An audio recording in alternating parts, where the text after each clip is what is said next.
it's you! Didn't think I'd be running into you here. I guess it's my lucky day. How are your adventures going lately? Did you come here to get a new commission from Catherine, or to get paid? And where are you going after this? Bet you've got a really exciting adventure lined up, huh?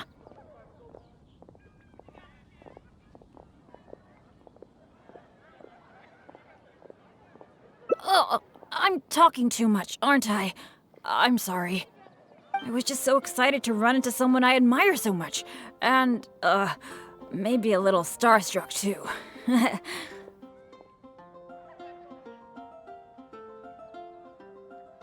Of course!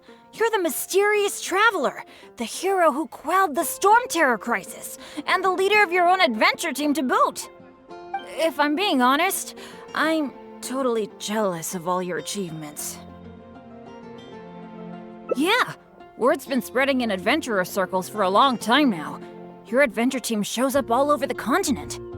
It might look like you're just handling a bunch of boring commissions, but then, as soon as something big goes down, you're always there.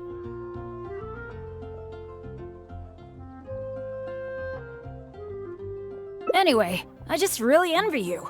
You're sort of like the protagonist of this world or something. Me, on the other hand, I'm just some unlucky guy. My adventure team even...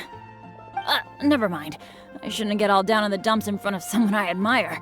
I should be open to see what I can learn. Speaking of which, I have a favor to ask. When you go adventuring later, can I come and watch? Maybe you don't know. I'm a really unlucky person to have around. If you brought me along on an adventure, my bad luck would probably just screw everything up. I don't want to get you into any trouble, so just let me watch from the sidelines. That'd be good enough for me.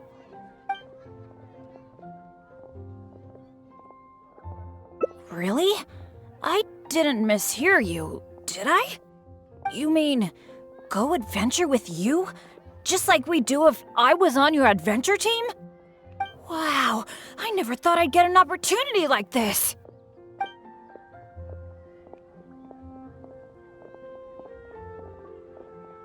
Don't be so modest. I've heard all about the great things you've done, not to mention the high praise you get from the Adventurers Guild. By the way, since we've got this rare chance to work together, let me share some recent intel with you.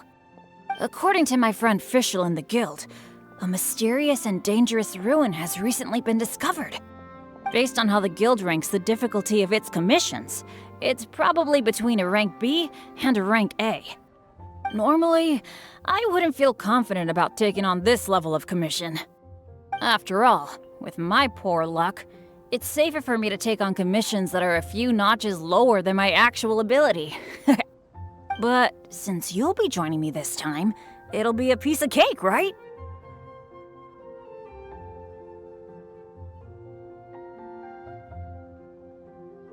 There's no way the Guild would issue an illegal commission like that. By the way, this ruin might be a dangerous one, but that usually means there'll be some great treasure hidden inside. I can't wait! Oh, do you usually make some food before you set out on an adventure? The cautious choice. No wonder you're so good at this. Seems I really can learn a few things from you. In that case, as per your tradition, let's get cooking. Oh yeah, I actually invented a pretty nice dish recently. I can't say it's super tasty, but I think it'd be perfect for an adventure.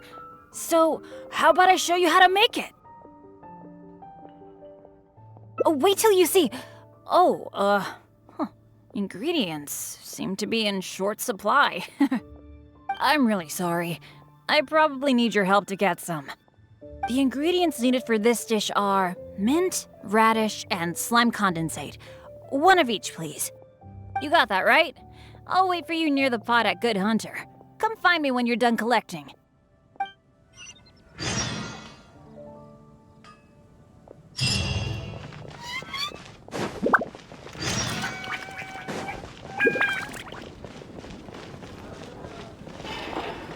You got them all? That's fantastic! You've really outdone yourself.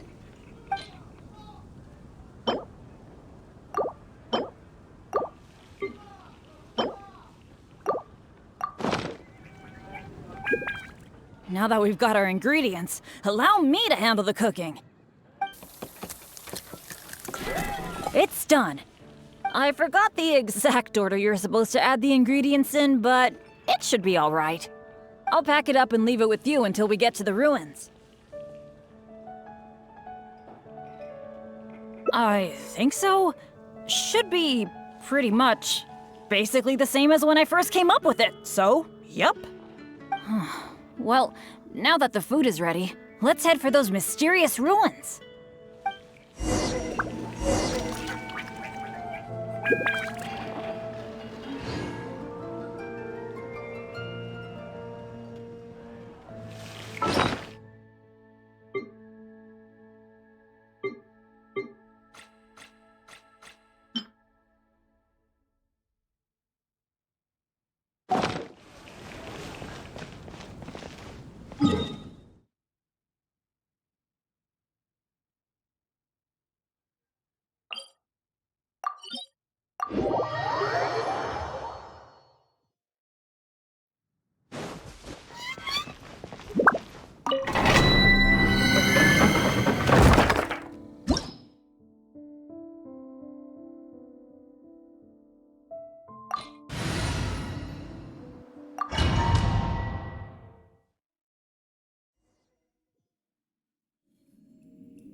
It feels pretty ordinary here. I was expecting some kind of sense of impending doom.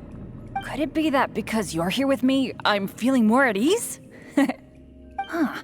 It looks like the door in the front is closed and only the door behind us is open. That mechanism must be for opening the next door, right? Right. Well, we're on the same page at least. I'll go try to operate it.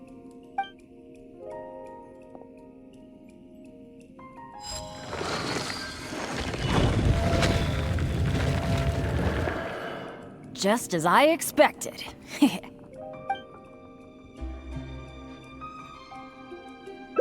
So it is.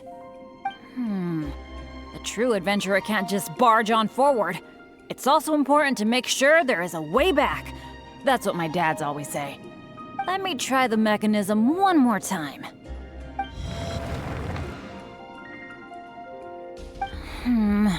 It seems to be jammed. This is not good. It seems that we can't get back the way we came. But don't let it get you down. This kind of thing happens all the time. We just have to believe that there's always a way out. What's going on? Hey, did you hear that? Sounded like it came from the door up ahead of us. Could there be other people in the ruin too? Let's go check it out.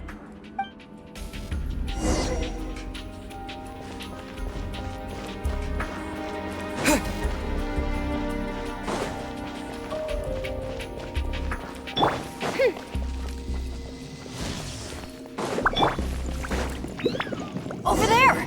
Another adventurer by the looks of it.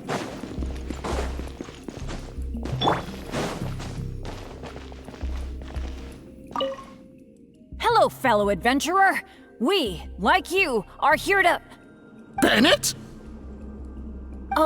Royce? It's you! Oh no. Oh please. Oh no. I'm so happy to see you again. How are you doing? I've been thinking about you and the other guild members a lot recently. This is the worst. Why did I have to run into you? Oh. It took me forever to get this door open. Finally, I was about to advance further in, and all of a sudden, it closes again. I guess that's because I activated the mechanism just now. I knew it. I knew it! Of course it was you. I knew it as soon as I saw you. As long as you are around, no adventure can ever be a smooth ride. This is turning into a very bad day. Who are you? And what the heck were you thinking, teaming up with Bennett? Hey, don't fight, don't fight! Let me introduce Royce. a former member of Benny's adventure team and an old friend of mine. Friend? I didn't even tell you I was leaving the team, and you still think of me as... your friend? Never mind. I'm a little on edge because what just happened. I'm sorry. Well, it was my fault. You think? I left because at that time, I really couldn't stand it a second longer. My adventures always used to go off without a hitch. But after joining your adventure team, I was tripping and falling one day, getting struck by lightning the next. Oh, and the number of times ruins would cave in on us? I just couldn't dismiss it as mere coincidence anymore. The last straw was when my left leg got hit by that random explosion that came out of nowhere. After that, I couldn't stand it anymore, both literally and figuratively. So I left and went back to being an independent adventurer. Only afterward did I start hearing the horror stories about Benny's adventure team.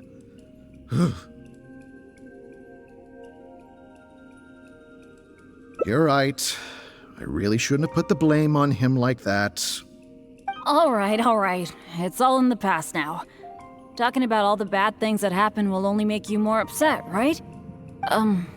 Royce, I still want to say sorry for all the trouble I caused you. Oh. No need to apologize to me. I've made my fair share of mistakes too. Oh, yeah. There's one more thing I need to tell you.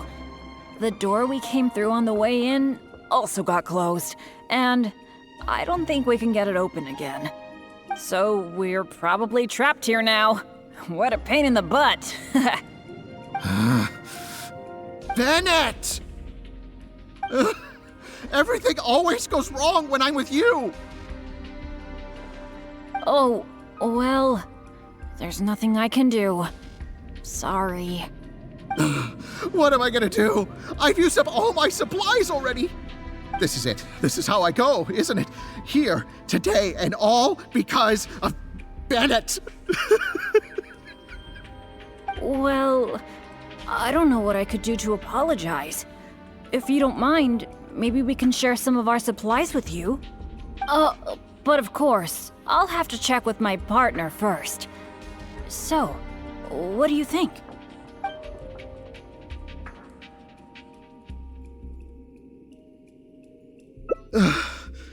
All right. I am quite hungry. I suppose I shall accept your kind offer. Is this the supplies you were talking about? Why do I have the feeling that this dish is a bit suspect? It's fine, honestly. It's been with my partner all along, so it shouldn't be tainted with my bad luck. If that's true, then... okay. Anyway, this is not a time to nitpick. Then, I guess I'll just have a little bite.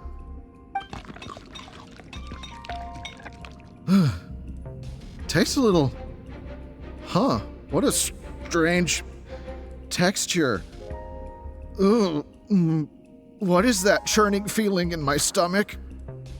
Bennett! Hey, what's wrong? Royce!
It feels pretty ordinary here. I was expecting some kind of sense of impending doom.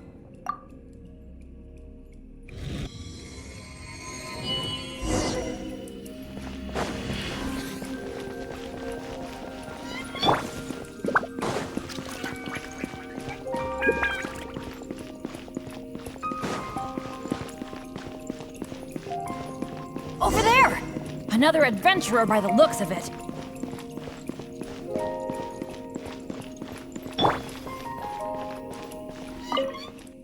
Hello, fellow adventurer. We, like you, are here to...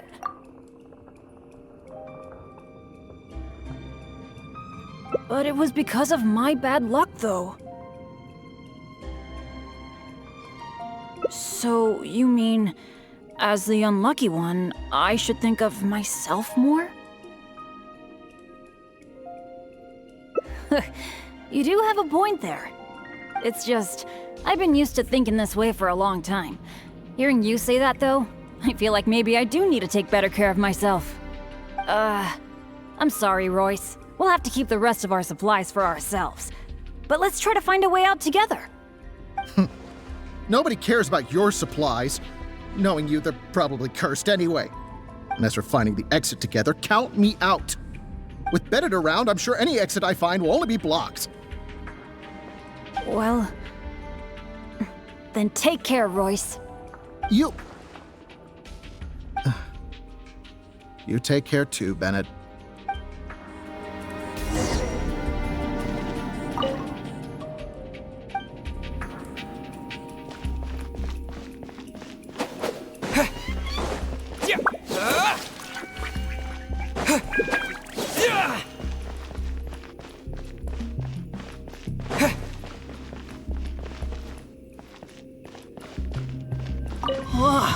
That was so dangerous.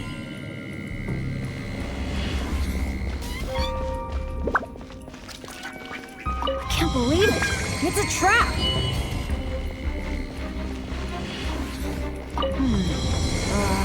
Nope, no luck here.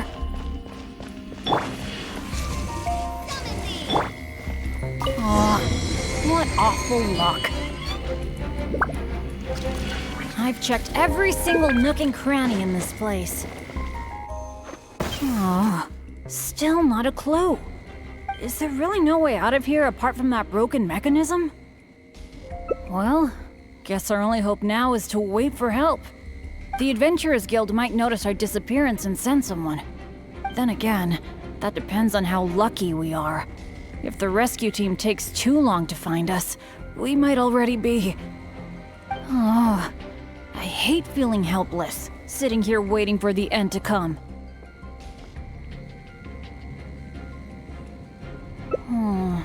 Yeah, I am being a bit too pessimistic. No, come on. This isn't like me. Okay, let's double check our supplies. Our priority right now is figuring out how long we can hold out. Take out the dish I packed. It's probably a little late for this, but it looks kind of strange. Was there really something wrong with my cooking? This is bad. This is all we've got in terms of supplies. I should have thought this through more. Hey, wait a minute. Maybe we can find another use for it. Long story short, I once got injured when I was in this severely dangerous place and I got knocked unconscious. I really thought that was gonna be the end of me. But turns out that's not how it went. Instead, according to Guildmaster Cyrus who rescued me, after I lost consciousness, it was as if my bad luck just stopped affecting me. He took me back to Mondstadt without encountering any trouble at all along the way. And another time, I got knocked out in a field during a thunderstorm, but then I went the whole night without getting struck by lightning. I wonder if my bad luck is related to whether I'm awake or not. Or in other words, it might be my consciousness that brings me bad luck. Not really a sacrifice. I was just thinking, maybe if I eat this strange dish, it's possible that I'll lose consciousness, right? Once my bad luck is gone, surely help will be here soon. It's okay. It's better than dragging you and Royce down with me. You made a great point earlier when you said that I should take better care of myself. But right now, this is a life or death situation. Hope you can understand. Here goes.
Oh, it's you! Didn't think I'd be running into you here. I guess it's my lucky day.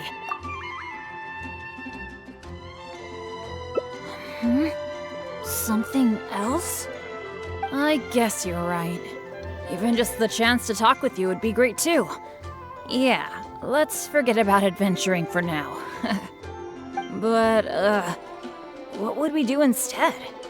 Apart from going on adventures, the only other thing I do is take care of my dad's in the Adventurers Guild. So, I really can't think of anything else to do besides adventuring. Alright, I feel like whatever we do, as long as you're involved, it'll be totally worth it. But don't forget, I'll be bringing my bad luck with me. So it probably won't be a very fun trip.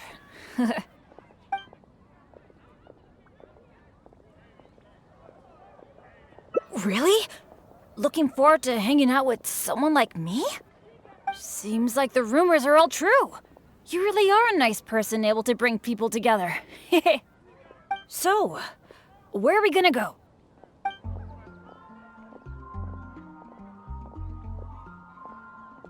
Cool, that would be nice. I was planning to stock up on some adventuring supplies anyway. Oh, sorry. I'm back to talking about adventuring again. You must think I'm so boring. Really? Well, of course you do. You are a famous adventurer after all.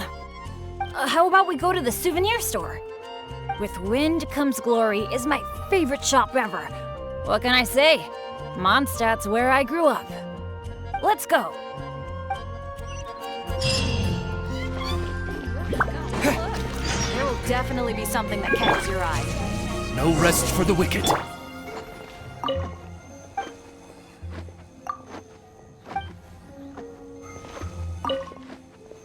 Marjorie! Oh, hello, Bennett. I haven't seen you for a long time. I thought you were off adventuring in some faraway place that I've never heard of. No, it's just I got myself into a tight spot out there. Ended up getting held up for quite a while. What else is new? So, what are you looking to buy this time? Oh, I was just checking in to see if the stuff I ordered last time was ready. Thought I'd bring my friend along. You mean Herman's custom adventure map? That's right! An adventure map drawn personally by Herman, the great adventurer. It shows loads of recommended places for adventuring, and with his comments too. Well, it did arrive, but unfortunately, the cart tipped over in a puddle on the way here. Most of the goods were fine, but since the adventure map was an ink drawing, it's completely ruined.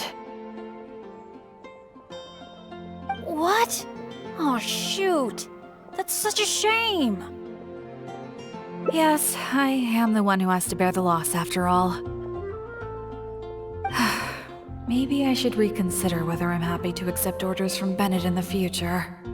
Okay. Well, do you have any alchemist's goggles? I've been thinking about replacing the old goggles on my head for a long time. I heard that there's a new type of goggles made specially for alchemists. When you wear them, you can see all the elements, even the slightest traces of elemental energy. Oh, I'm afraid these alchemist goggles you refer to are just a rumor. I talked to that alchemist, Timaeus. He told me there's no such thing. Ugh, are you kidding me? My hopes dashed yet again. Well, how about some slime gel gloves? They exist, right? I saw an adventurer using them once. No matter what the weather, they can grip onto rock when climbing. I call them non-slip gloves. Those do exist. Unfortunately, we sold out of them just yesterday. They're quite a popular product.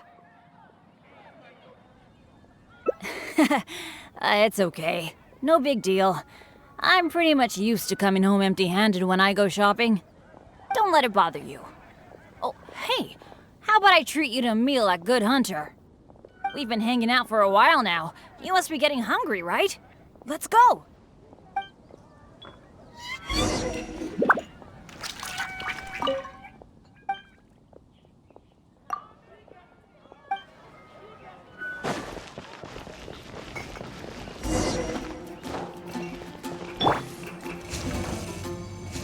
I summon thee! Hi, Sarah. Table for two, please. I'm so sorry. I don't think we'll be able to serve you two today. How come? It doesn't seem really busy here. Well, how can I put this? Just before you two arrived, we received an order. An entire delegation from Snezhnaya has come to stay at the Goth Grand Hotel, and they asked us to provide a meal service. So, although you might not see many people here, the kitchen is in fact busier than it's ever been. They really know how to rope people into doing things for them. If only they hadn't offered to pay so much.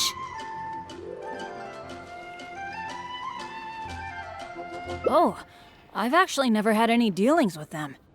But I have heard that they're arrogant and aggressive. In which case, there probably isn't much we can do about it. Well, how about we just head to Mondstadt General Goods? We can at least get some basic adventure supplies. What do you think? You're in, right? Let's go.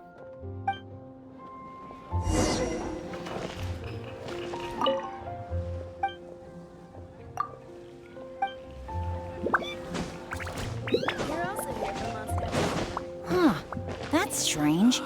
The owner, Blanche, isn't here. That's really rare.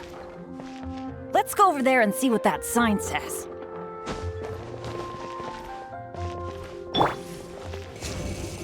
No rest for the wicked.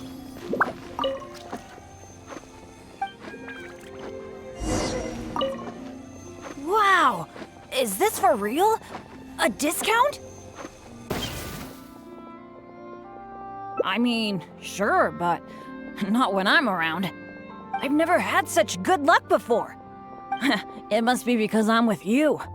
Wow, lucky folk really have it different.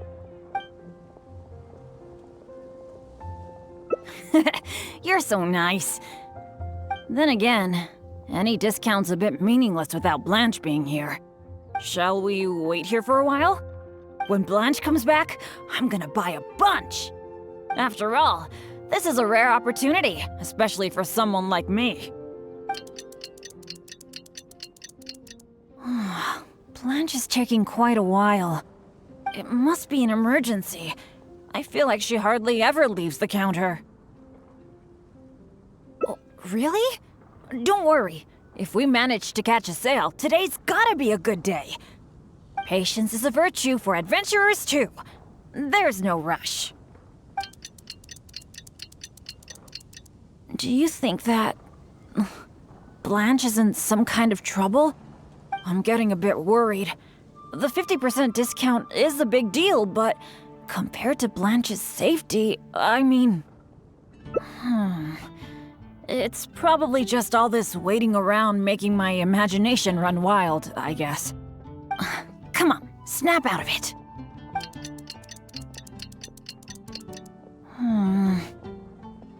I don't usually say this, but do you think it's time we gave up?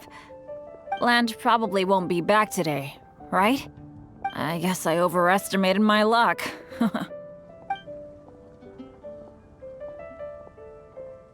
That's right. I shouldn't let myself get down about it. Oh, are you waiting for me? Blanche! We've been waiting for you for ages.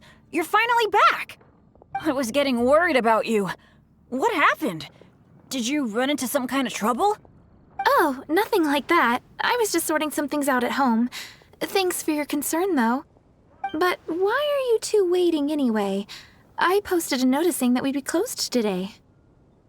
Closed? We didn't see a sign like that. And anyway, isn't it 50% off the whole store today? That's the whole reason we waited all this time. Let me check. That's weird. It looks like someone removed the close sign. Or maybe the wind blew it away? The half-price notice you saw was for yesterday. Sorry about that. Oh. Thanks. I'm fine. I should have seen this coming. So sorry. I feel like I've done nothing but waste your time all day. No matter what I do, I really can't shake my bad luck. It's getting a bit late. I don't think you can accomplish anything if you keep on hanging out with me. So, let's part ways for now. And maybe next time it'll be different. That is, if you still want to hang out with me next time. Welcome.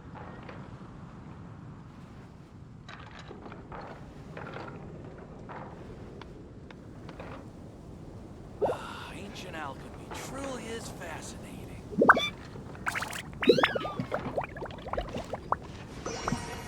May the animal Archon protect you.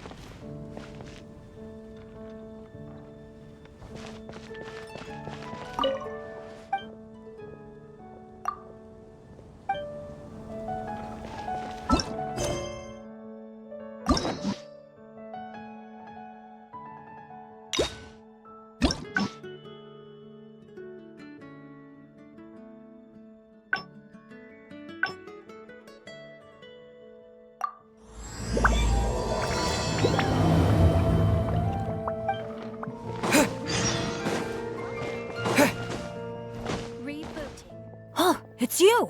Didn't think I...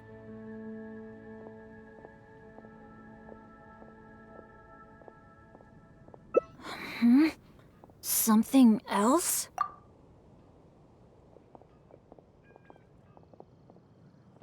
That's good, that's good. I was afraid you'd back out. So, where are we gonna go? That's a good idea! For someone like me, I'm actually way more familiar with the wilderness than the city, especially around Mondstadt. I mean, I'm not on the same level as Fischl, who is also in the Adventurers Guild. But that's expected, because she works in the intelligence department. Oh, I know this gorgeous place. It's sort of a dandelion-covered meadow. It's got a great Mondstadt feel. Do you want to check it out? Awesome. I was worried that it wouldn't be your thing. Shall we? Come take a look. There will definitely be something that catches your eye.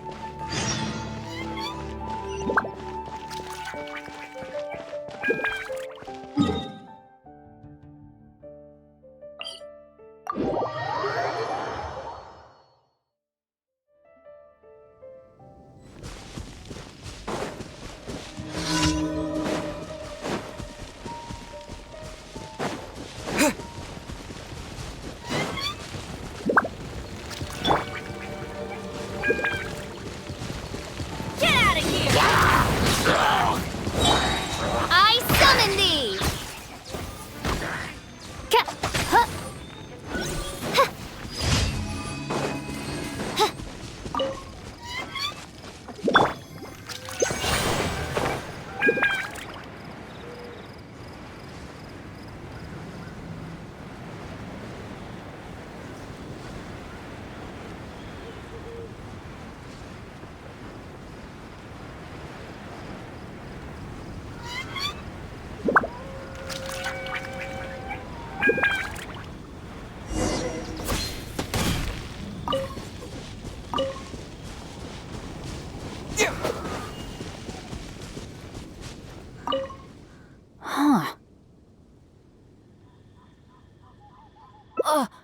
What happened? It wasn't like this the last time I saw it. The dandelions are all stripped bare of seeds. Was there a windstorm? Or did some strange creature come by? I'm so sorry, bringing you all this way for only you to end up saying nothing.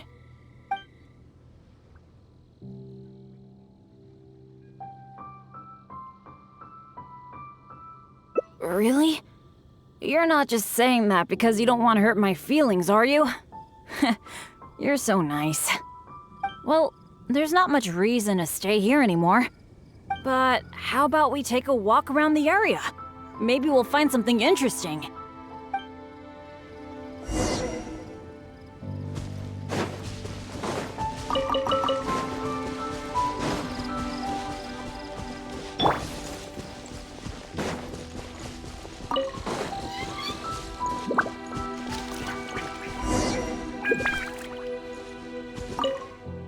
Hey! Do you see that? There's a monster camp up ahead! I can see a whole load of treasure chests with no monsters guarding them! I was hoping I'd get a chance to flex my muscles a bit. Where did all the monsters go? This is weird. For me, this kind of good fortune is super rare. It must be because you're here. Let's go check it out. Ooh, I wonder what goodies are hidden in those chests.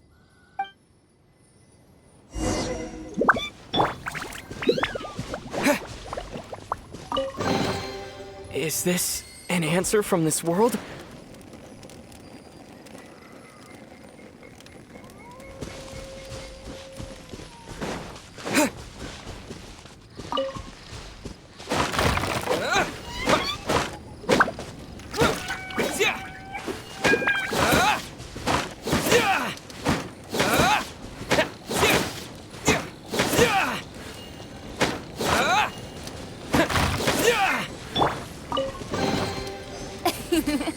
Cry out my illustrious name.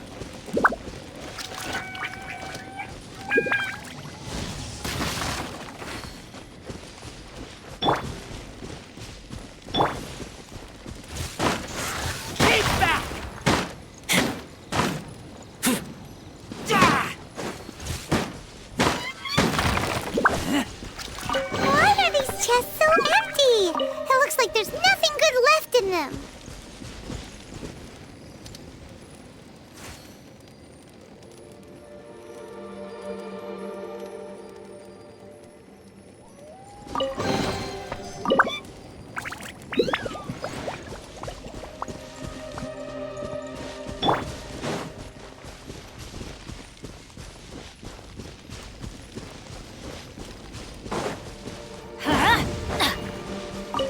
I said it! What a letdown!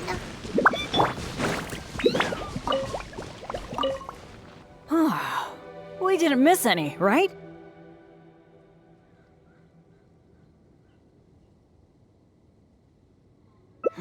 What's the problem? We got so much stuff today. We should be happy. How come you look so down? Chests are always like this, aren't they? A few loose mora, occasionally a cabbage, maybe a radish or something. A bit of mora and some ingredients to fill our stomachs? That's good enough for me. The kind of chests you mentioned that have weapons, artifacts, or some other treasures inside, aren't they super, super rare? I've only seen them in places that are so dangerous you'd have to risk life and limb to get there.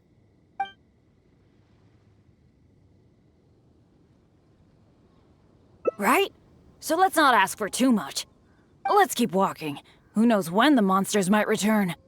Shall we?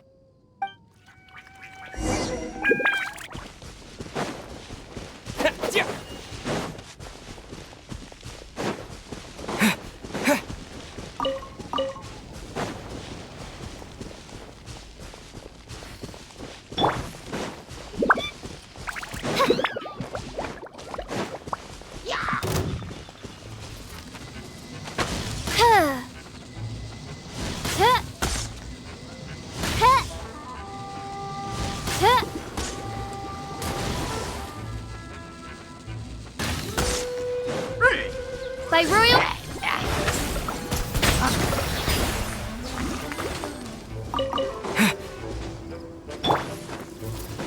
No rest. Adventure time! Off we go!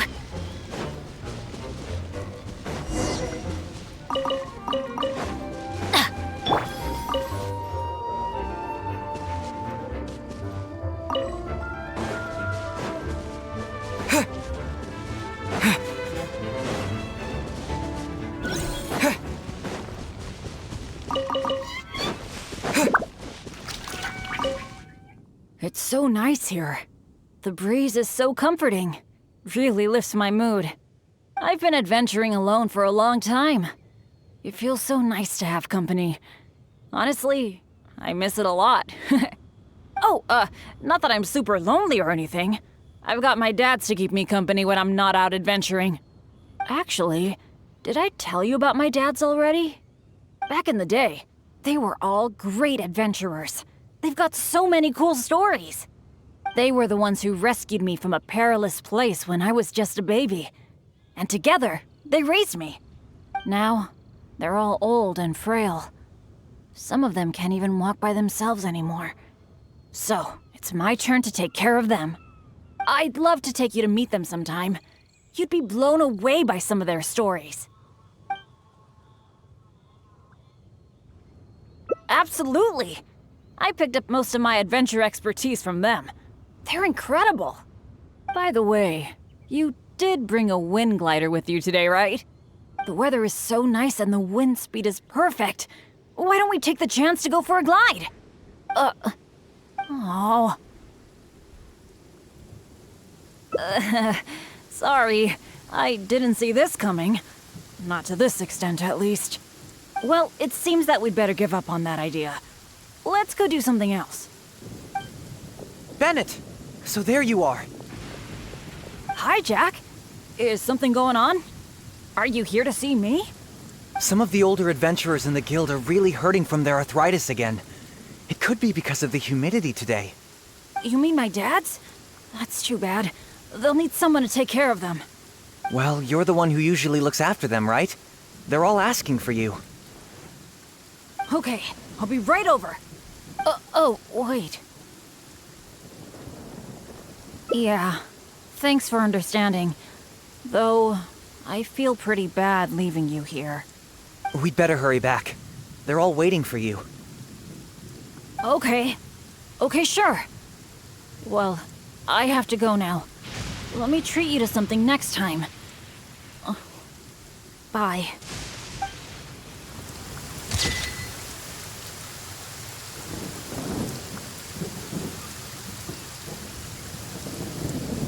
How come the weather suddenly brightened up the second Bennett left?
Oh, it's you! Didn't think I'd be...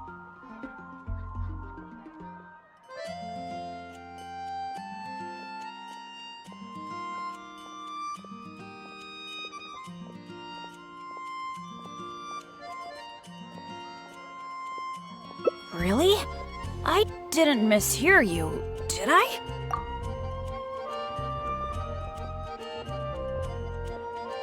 Aw, shucks. Hearing you say that has got me all flustered. But I'm happy to hear it. By the way, since we've got this rare chance to work together, let me share some recent intel with you.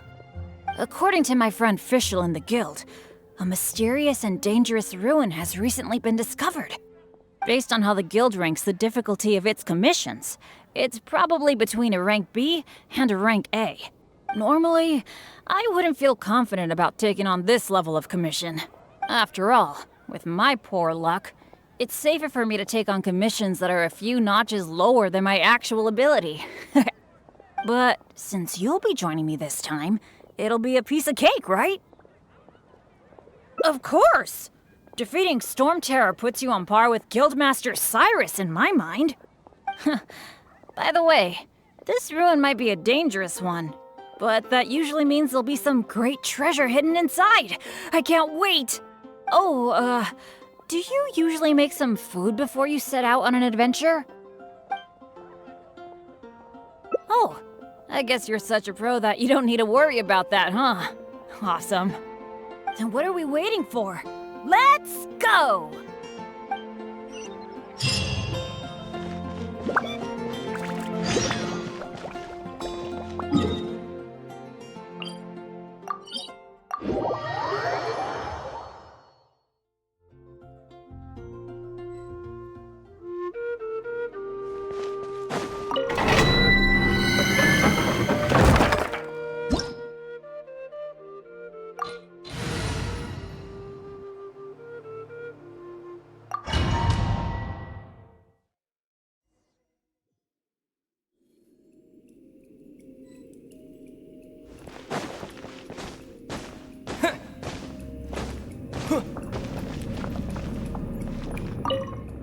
It feels pretty ordinary here.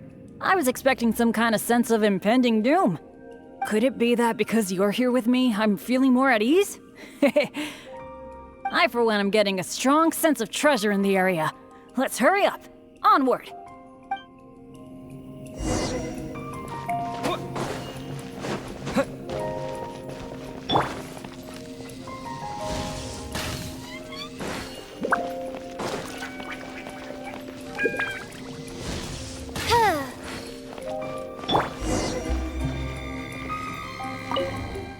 This room's setup seems to be somewhat tricky. The things that stand out are the two mechanisms in front of us, one on the left and one on the right. But it seems like there's some sort of danger lurking around the mechanisms. If my years of adventure experience are anything to go by, it would be a disaster if we activated the wrong mechanism. How about letting me try it out first?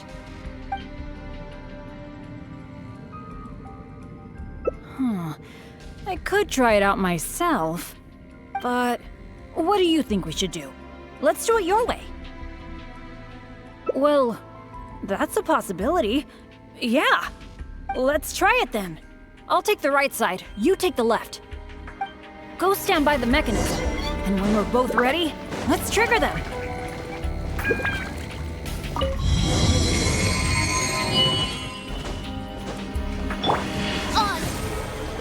Cool! The door is open! We got it right! Good thing we went with your idea. You definitely live up to your reputation. And I haven't had this feeling of working together with friends in ages. I've really missed it. Anyway, let's move on.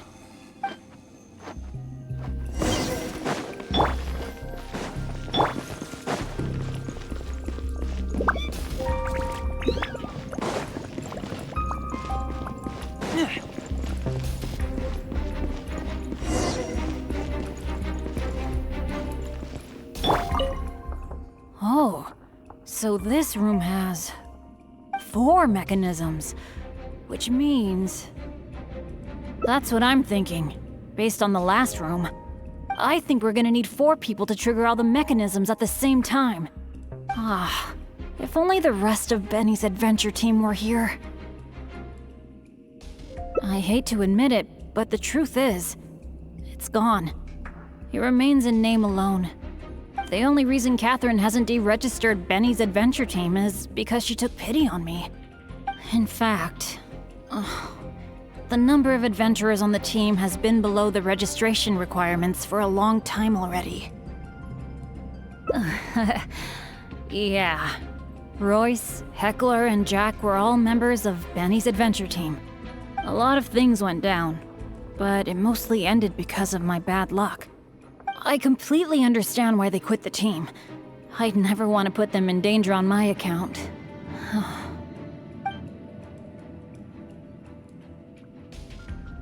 Yeah, I felt really let down at first, but I'm pretty much used to it now.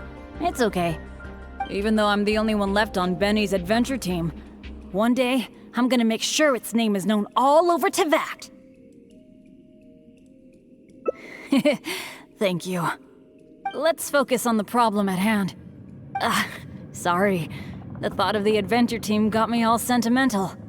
Now that I think about it more carefully, maybe we're making too many assumptions about the solution to these mechanisms. Exactly. Okay, I'll take a quick look at these mechanisms while you look around for any other clues.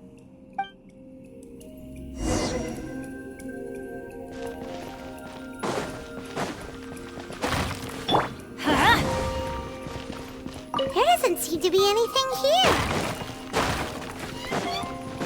Time. So dusty. Paimon bets no one has been here in a long, long time.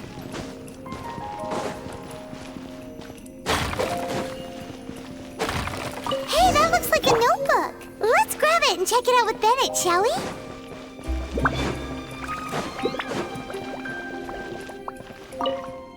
An adventurer's notebook? What's it doing here?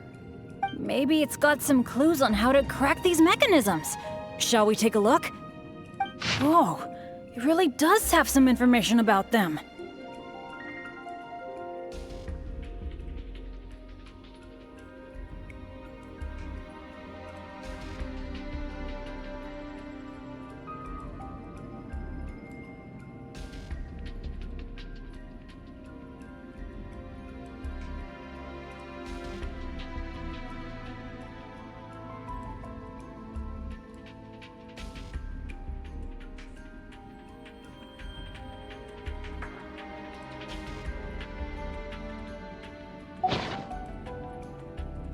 It seems that the writer is holding something back. Well, since they placed their hopes on future adventurers, we can't let them down. The notes say that the mechanism at the entrance needs to be controlled by someone continuously. But if the mechanisms are activated in the wrong sequence, the person in charge of the mechanism at the entrance will... Yeah, I guess that's what the notes are referring to when they say Eric can't hold on anymore.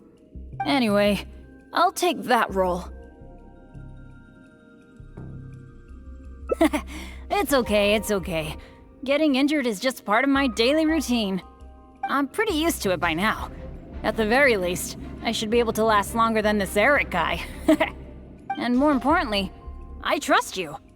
You can definitely crack this mechanism puzzle, right? I mean, come on! You're the great adventurer that I've always admired.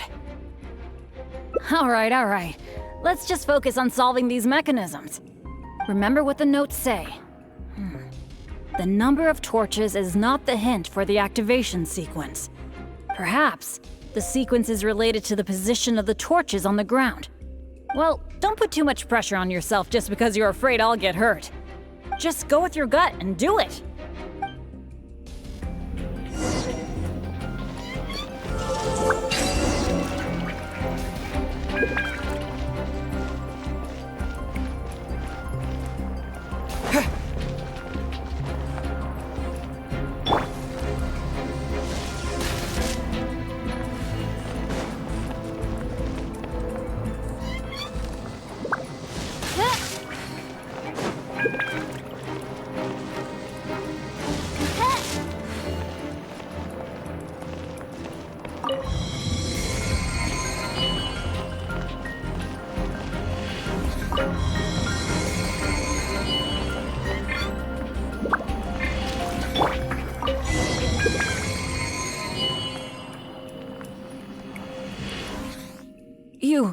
You solved it? That's the great adventurer I'm talking about! Awesome! Let's go and open the chest, shall we? I can't wait!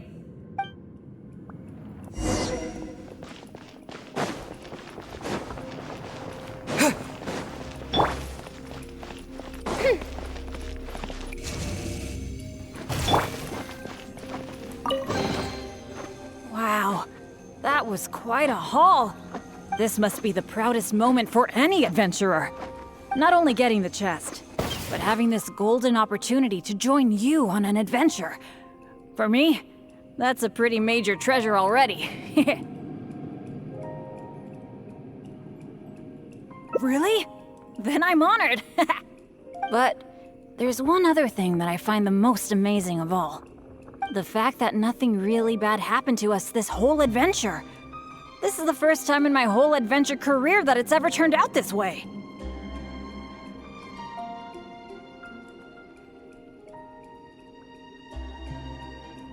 That sounds very deep, but I think I get what you're saying.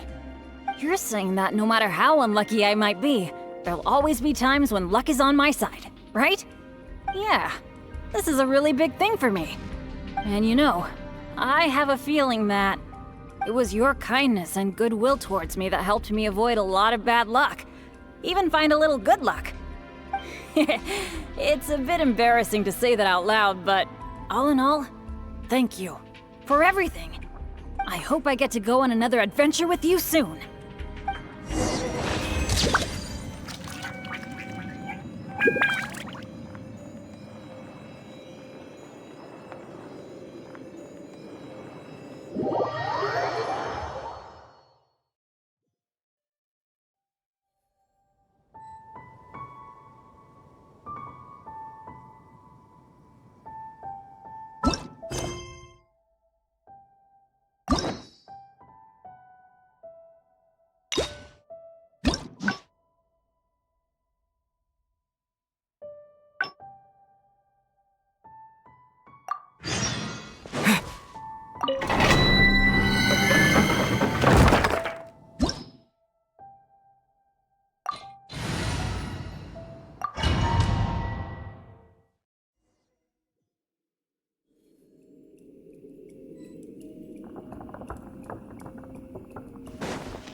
It feels pretty ordinary here. I was expecting some kind of sense of impending doom.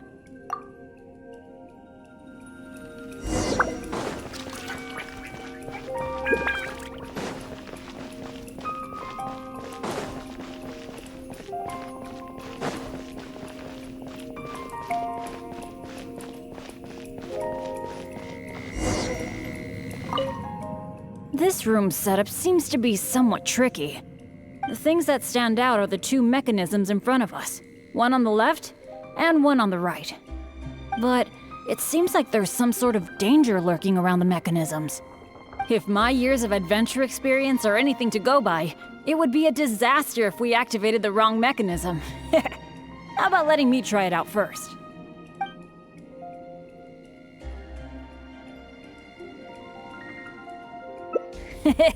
Leave it to me.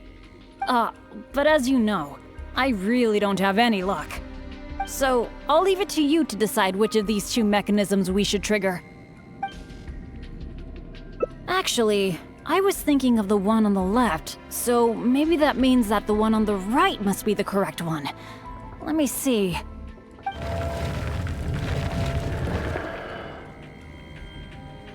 What was that noise? Oh no! It looks like all the exits are blocked! Guess I still managed to get the wrong one. This is really bad.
Will there be enough food?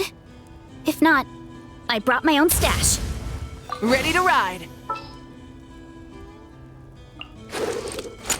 First aid kit at the ready. The Flower Feather Clan should be about ready to hold the new flying trials by now. Let's go check it out.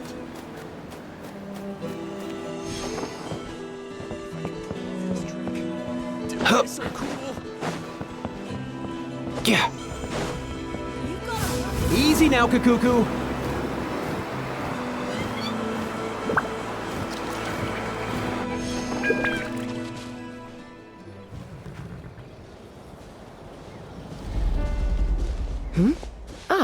Traveler and Paimon. You came. Yep, and it looks like we made it just in time. Although, can't say the same for the Cuckoosaurs. Bit of a low turnout, huh? Yeah, you'll see why soon enough. All right, get ready. 3, 2, 1, fly! Whoa! We're really flying!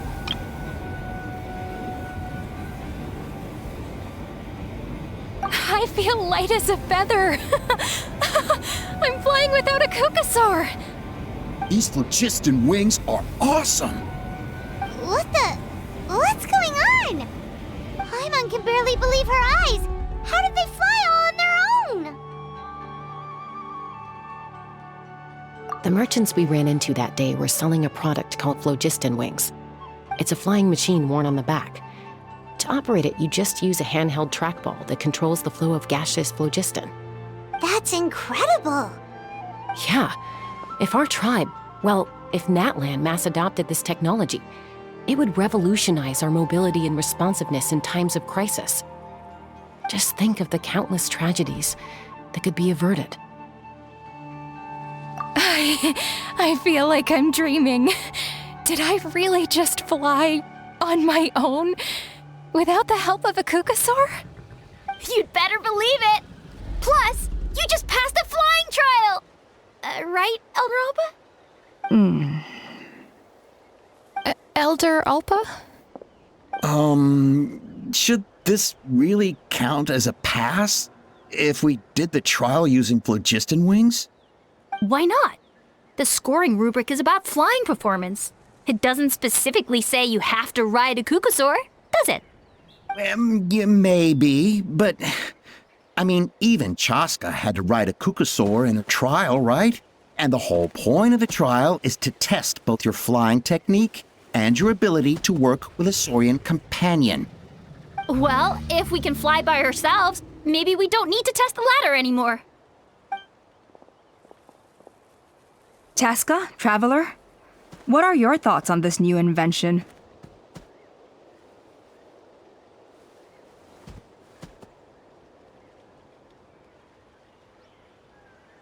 You see? Even the Traveler agrees. I agree that they have strategic value, but I don't think it makes any sense to evaluate candidates by the current testing standards if they're using phlogiston wings.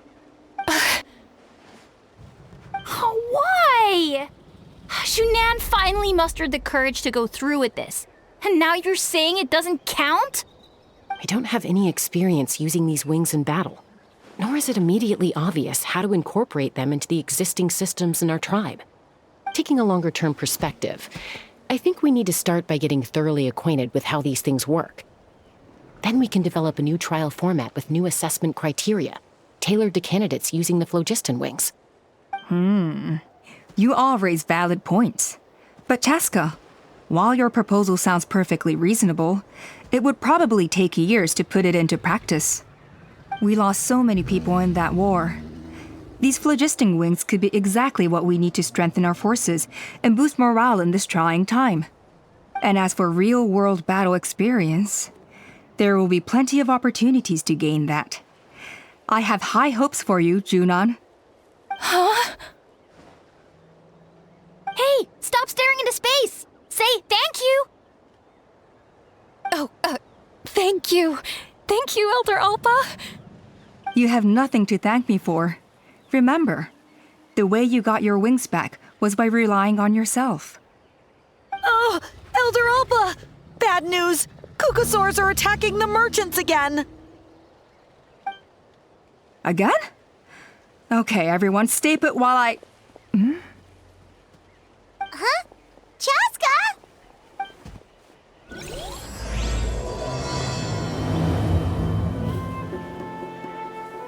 Why did Chaska rush off like that?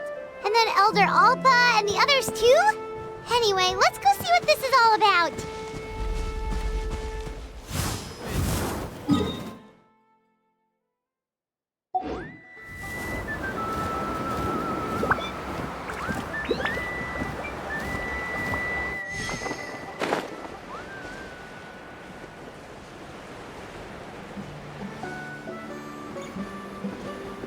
Let's go. Easy now, Kakuku.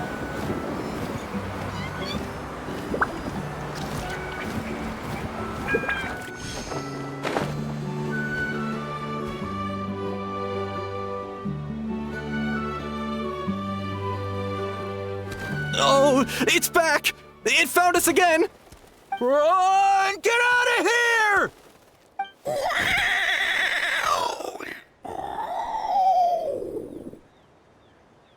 Curses! She's really riled up this time. Hey! Stop running! We'll never outrun a creature with wings! Get back here and let's fight!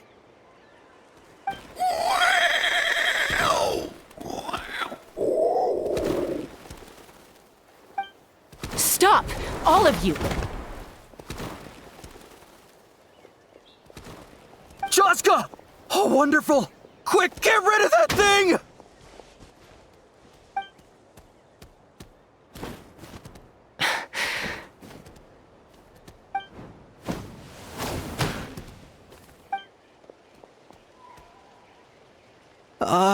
What's going on?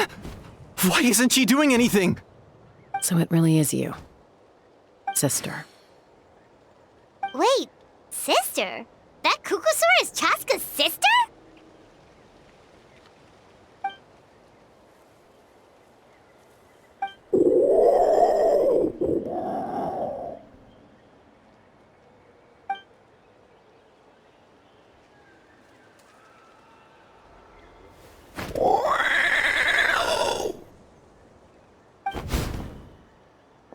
Koya, wait! Is Chaska gonna be okay? Should we go check on her?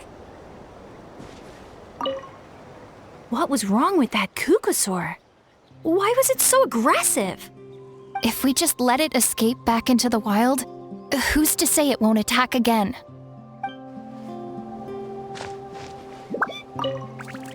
Is everyone all right? We're okay. No serious injuries. Thank goodness you all got here just in time.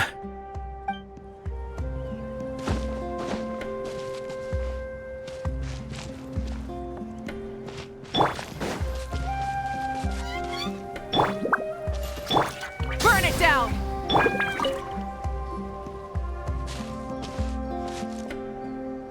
Chaska, are you okay? I'm fine. Sorry for making you worry. No point. She's an expert at hiding her tracks. Once she's shaken you off, you'll never catch up to her. At least, I always used to lose to her at hide-and-seek when we were kids. Well, yeah.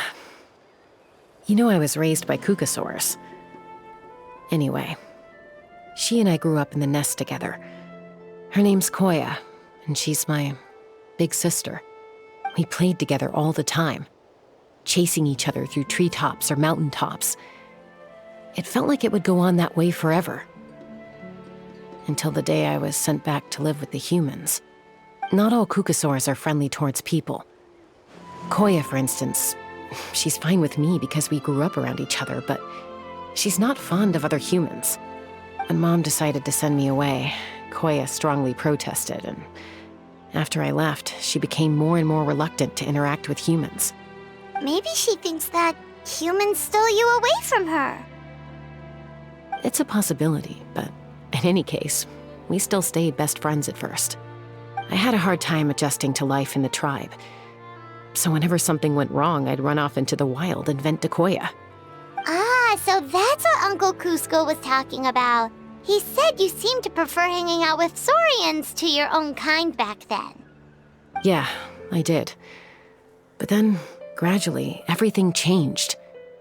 With a new mom and dad, a new tribe, and Koichi, I started getting curious about these humans and made an effort to understand their behavior. The more time I spent with them, the less I spent with Koya. And then, one day, it was Koya's turn to leave the nest.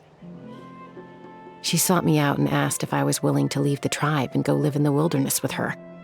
As far as I can remember, that was the first time she ever approached a human settlement on purpose. So, how did you answer her? Well, I wouldn't be standing here talking to you if I'd said yes. No, I was torn. On the one hand, I'd already made up my mind to embrace my new family and accept my human identity. But I also knew that Koya wasn't a fan of humans, and I didn't want to disappoint her. She took my hesitation as an answer. She saw it as a personal betrayal, threw a huge fit, and then flew off. We hadn't seen each other since, well, until today. Not for a lack of trying, though. I tried asking Mom where Koya's new nest was so I could talk things out with her. But Koya had already asked Mom not to tell me where she'd moved to. It must be hard for Mom, being stuck between her two daughters. So I didn't press the issue. And I didn't go looking for her.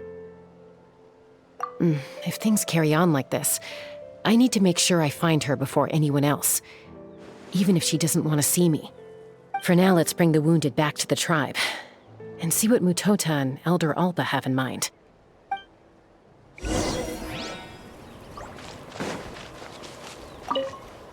What was wrong with that Kukusaur? If we just let it escape back into the wild, who's to say it won't attack again?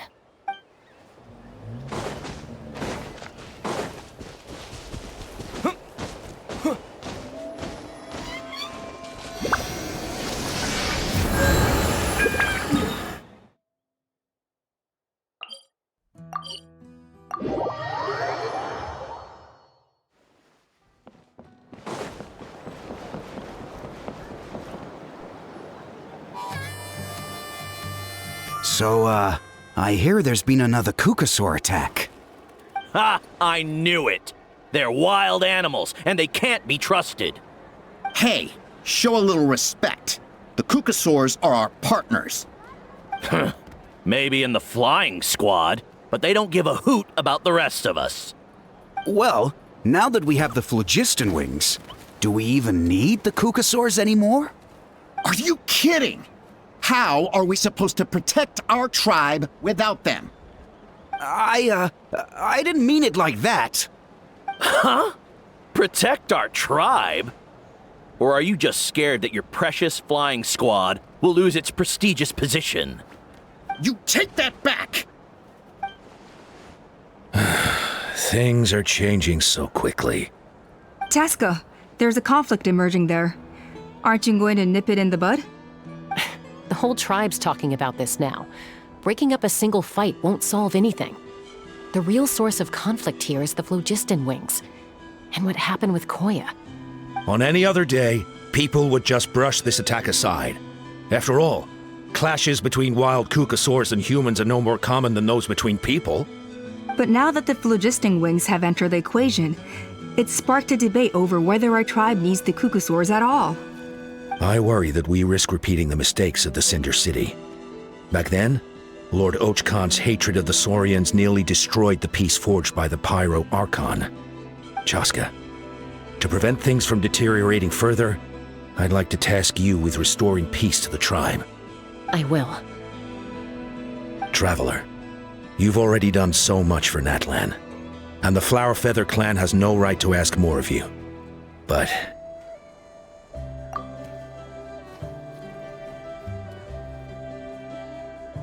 thank you. And don't forget about Paimon. Just leave this to us. This whole situation has unfolded so quickly that it's put us on a back foot. To tell the truth, It makes me a little suspicious. You think someone might have orchestrated all this?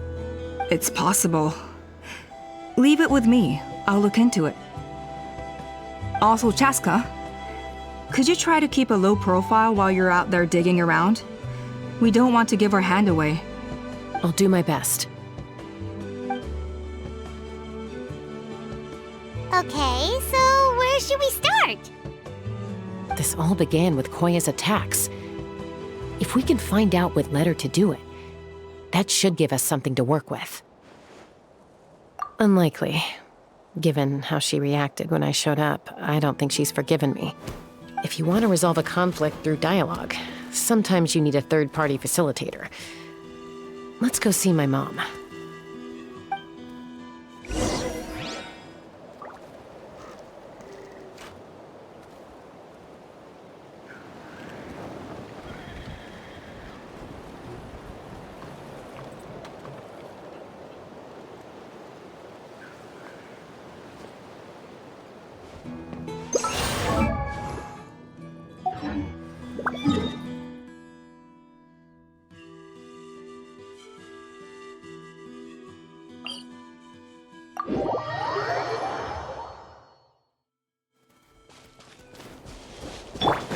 Mind the wind.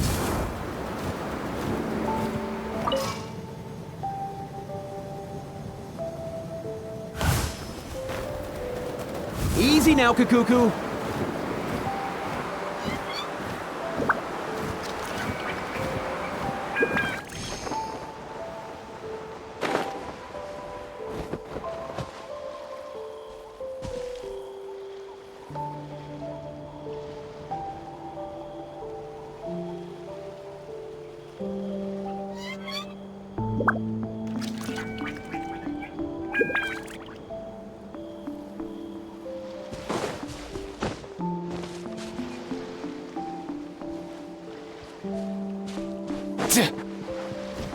Come on! Let's Show finish me this your fast. courage!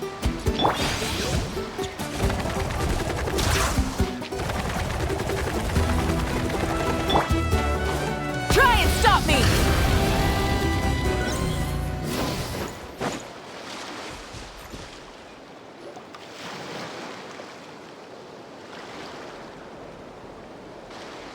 Wow, so this is where you used to live as a child? Mm-hmm.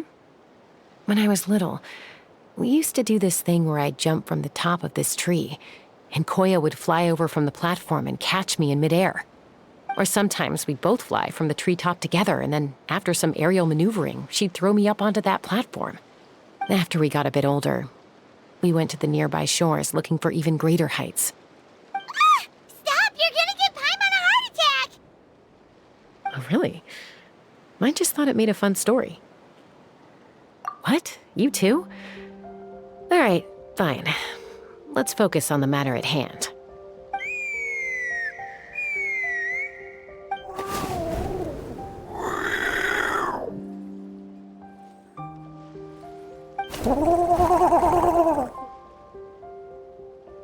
Hey, Mama Bird. I'm back. My last visit was only a week ago, wasn't it? See? I visit you more than I visit Papa Cusco. I brought a couple of friends with me. These are the Traveler and Paimon. Traveler, Paimon, this is my mom. Her name is Chimpu. In the human tongue, anyway.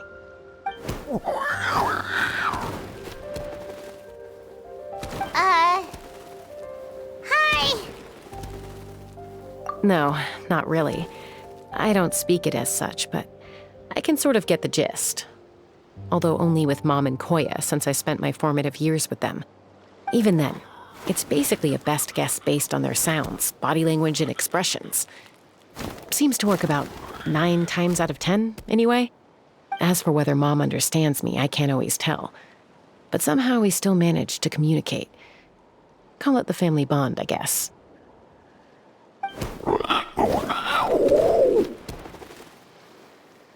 Don't worry. I'm doing well, but I think Koya might be in some trouble.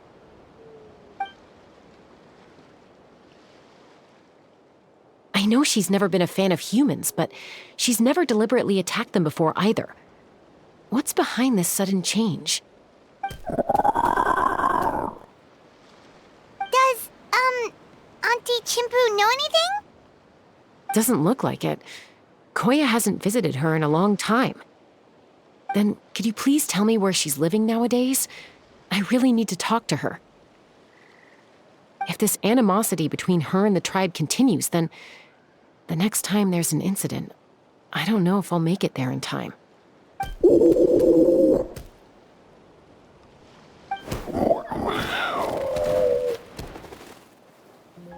She said she'll take us there. Thank you, Mom.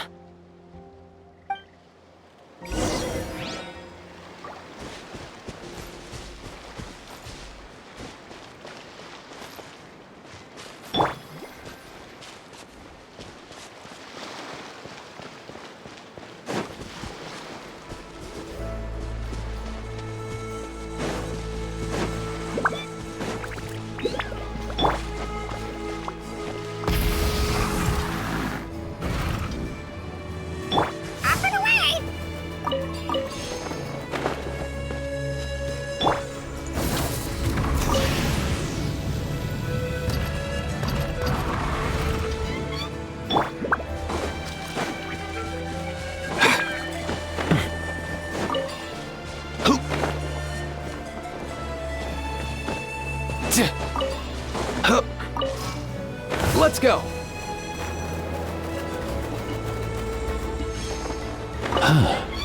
Let's ride.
Nice one.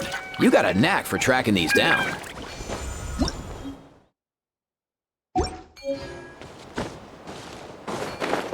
Yeah. Wipe out! Rise with the sun! Try and stop me! Mind the wind.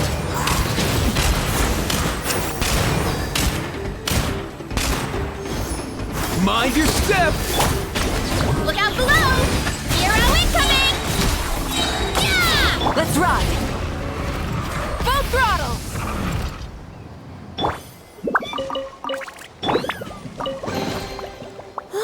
So shiny!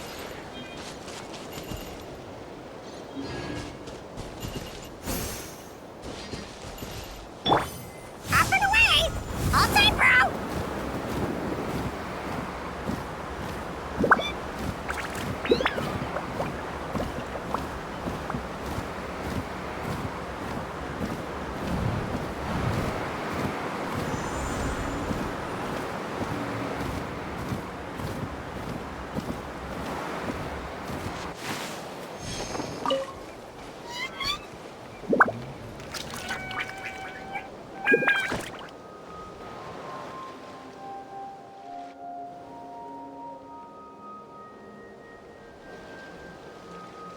This is a really remote location. Guess she was trying to get as far away from humans as possible. We stay here? Okay.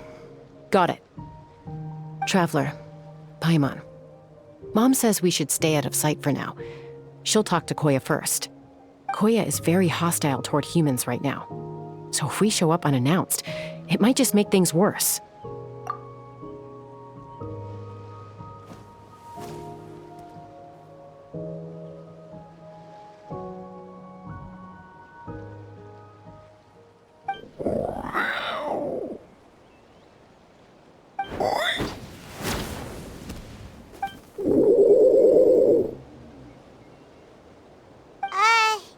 Any idea what they're saying? Sounds like things are more complicated than I imagined. There's evidence in this area suggesting that Koya might have been the victim of a human attack.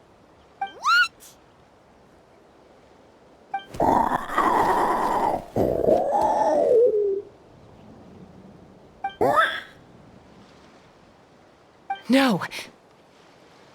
It's Chime, Koya's child. The attackers kidnapped her.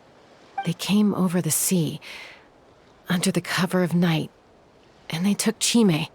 What the heck? Who would do such a thing? I searched day and night, and finally found them.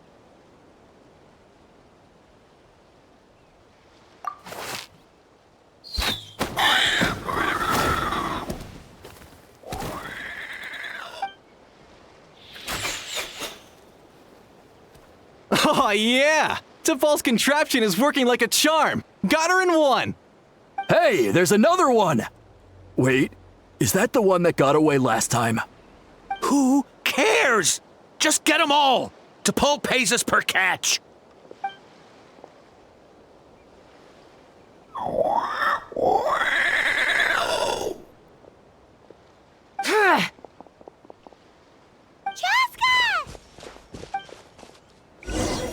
Joska? How'd you get here? Quick, stop her! Don't you even think about running away! Open fire!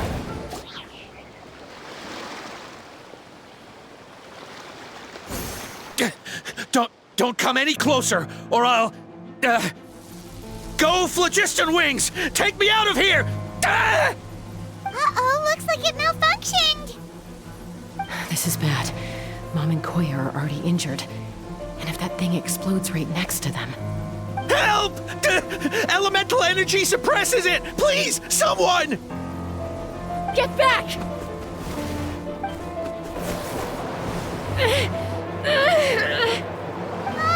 It's still going, and it's getting worse! Guess we need a more permanent solution. All right then.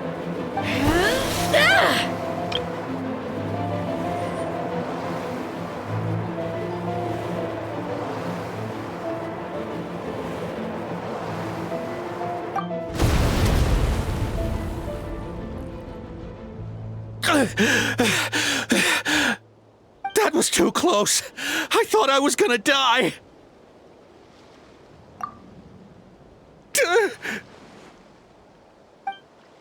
Answer us honestly. Were you the ones who attacked Koya before?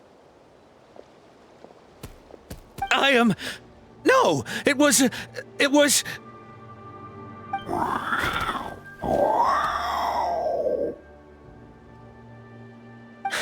Well, she says it was you.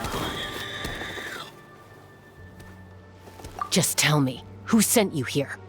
It was T'Pol. He told us to catch all the wild Kukasaurs we can find.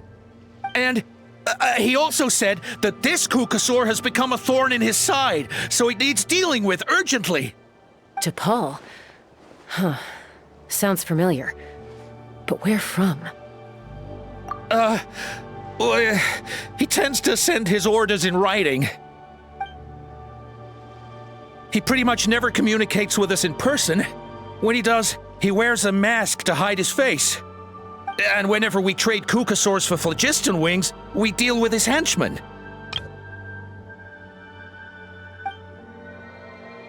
So you didn't even make those wings? All we did was slap some labels on them and transport them over here, to make them look like they're imported. To make it harder to trace their origins. I don't know, honest! Well, that's mighty convenient, huh? What about if I held a gun to your head? Would that change your answer? No need. I'm sorry. I'll tell you everything I know. T'Pol doesn't tell us much, but he always stresses that he wants them alive. So that gives us some clues. This is just a best guess, of course, but we suspect that the gaseous phlogiston stored in the trackballs is drawn directly from the Kukasaurs. What?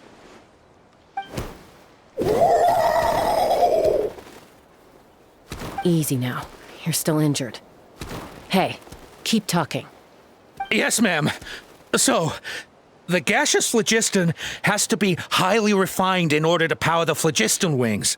The slightest imperfection can have disastrous consequences, as you just witnessed. But the Kukasaurs have a natural ability to process gaseous phlogiston. So, if you use them as an intermediary, then...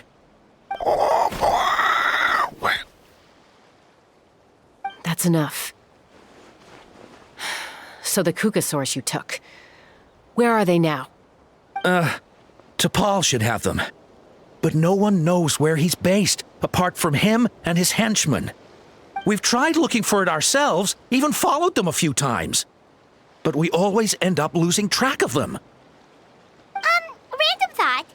Maybe they're hiding up in the sky? T'Pol.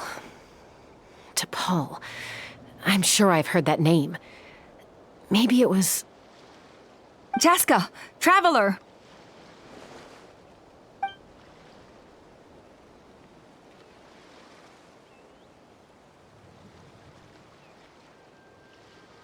That voice! It's Alpa!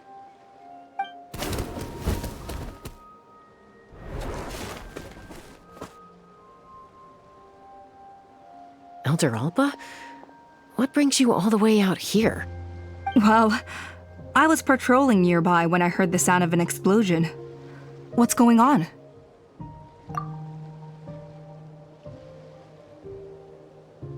I don't believe it.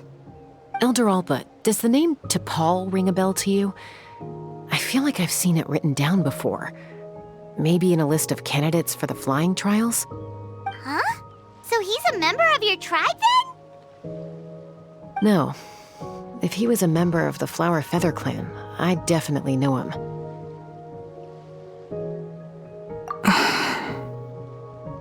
Now that you mention it, I do remember a young man from outside our tribe who came to participate in our flying trials once.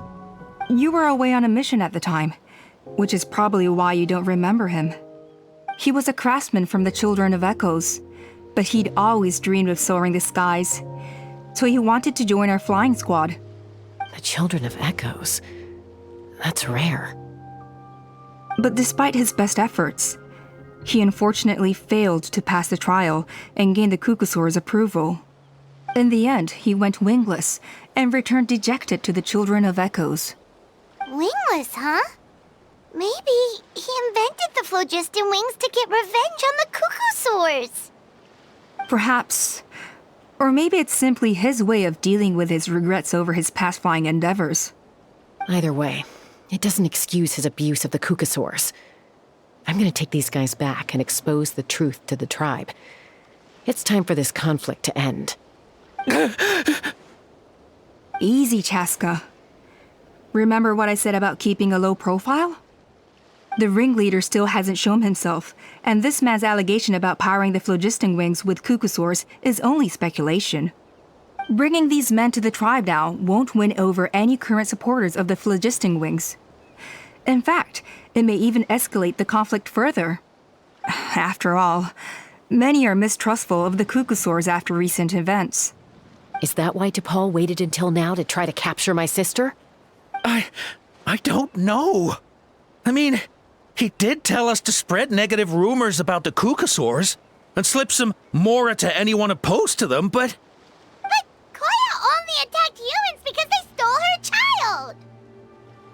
Nevertheless, we will be hard-pressed to change people's minds while emotions are running high. Unless we have irrefutable evidence.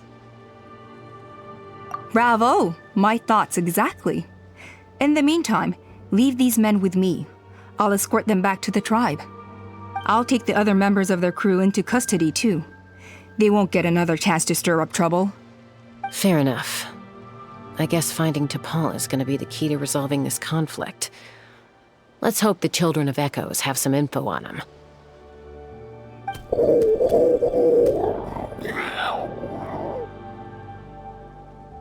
Sorry, whatever it is, it'll have to wait till this is all blown over.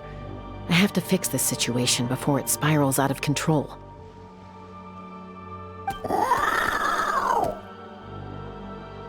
Mom, Sis, rest up and get well soon. I gotta fly.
Easy now, Kakuku.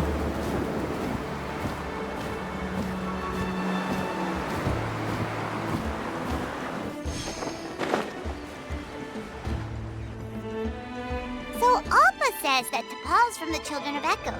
But how do we track him down? Just ask around until we find him?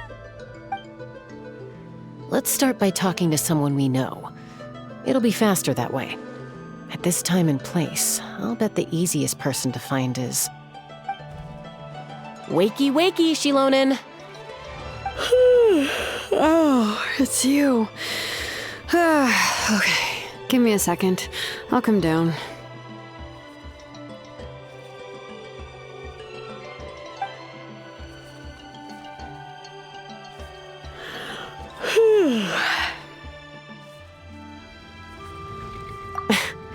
I climb trees to fly further and see farther.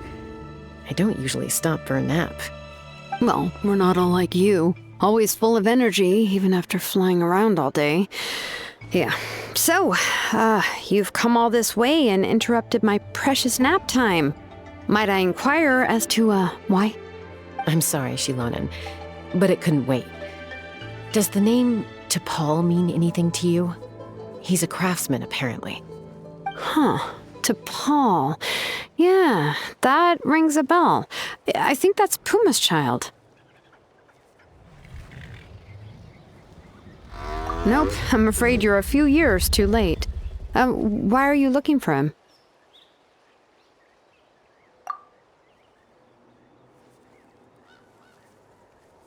Huh, phlogiston wings. Wow, okay. The kid actually pulled it off.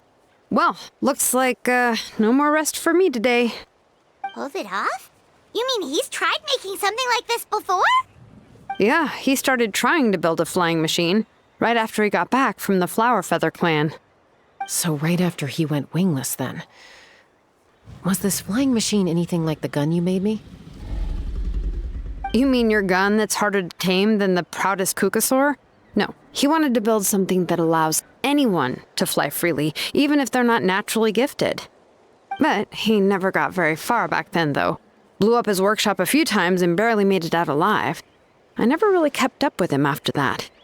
His parents traveled a lot in their youth and only returned to the tribe after he was born.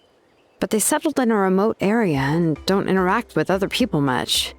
Which means most people in the tribe don't know them very well. Your best bet is to chat to his direct family. I'll, go get Puma. Wait for me in front of the workshop. I won't be long.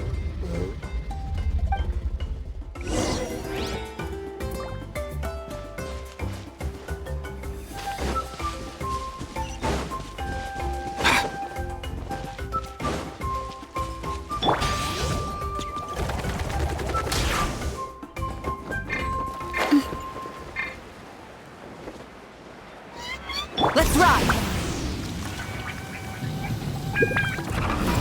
Hup.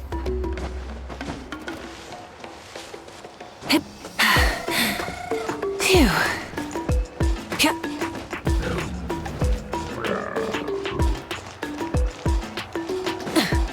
Why me?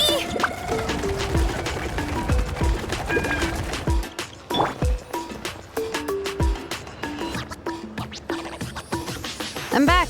Allow me to introduce T'Pol's mother, Puma. Hello, Oh, save the pleasantries. I don't want to spend any longer talking about that boy than I have to. Huh? I disowned him long ago. He is no child of mine.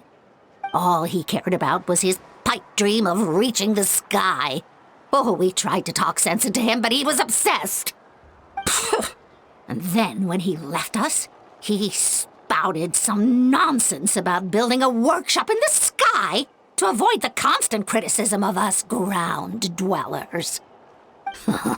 He left his notebook behind. Whatever questions you have, you can look for them in there. I am done talking about him. He's no son of mine. He never called me Mom anyhow.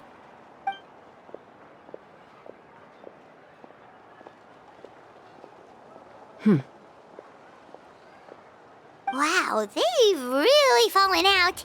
Paimon sure wasn't expecting that.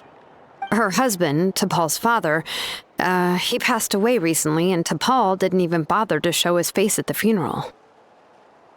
If you ask me, that was probably the final straw for Puma. I'll go keep her company. If there's anything else you need, just come and find me. Thank you. Okay, so this notebook is the only lead we got now, right? What's in there?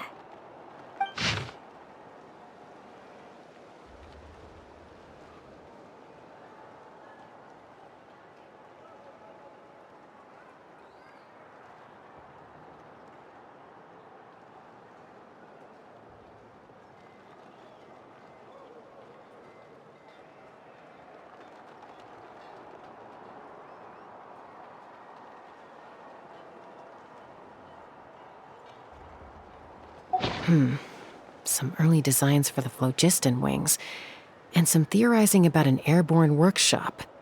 Ochkanatlan, the Cinder City. Looks like that's where he got his technological inspiration from. So, was he serious about the workshop in the sky? But that's such a big project for one person. Do we think he actually pulled it off?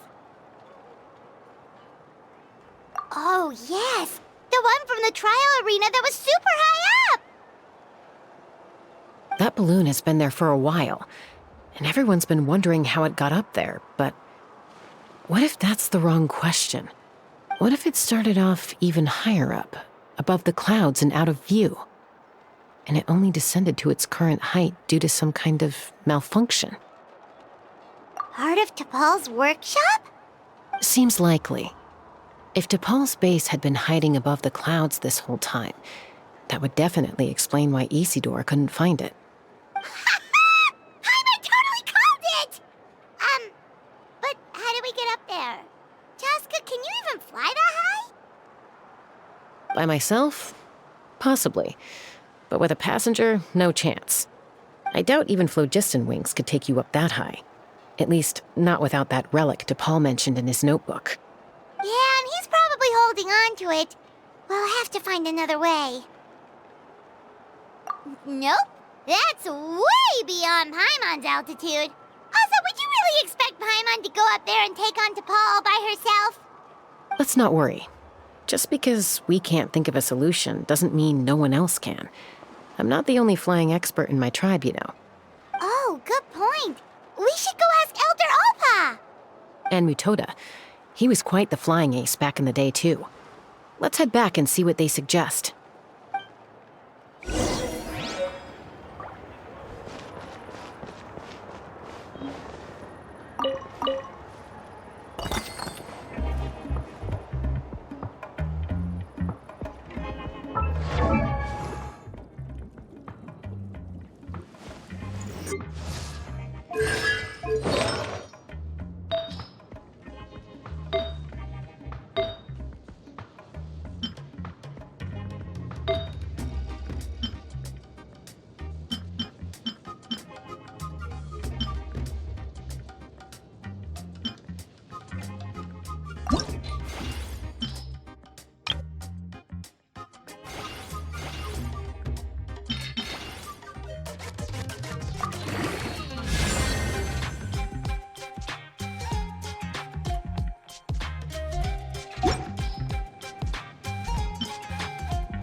No more Kukasaurs. We want phlogiston wings. The Kukasaurs are our partners. No more Kukasaurs. We want phlogiston wings. Have you gone mad? The Kukasaurs are our partners.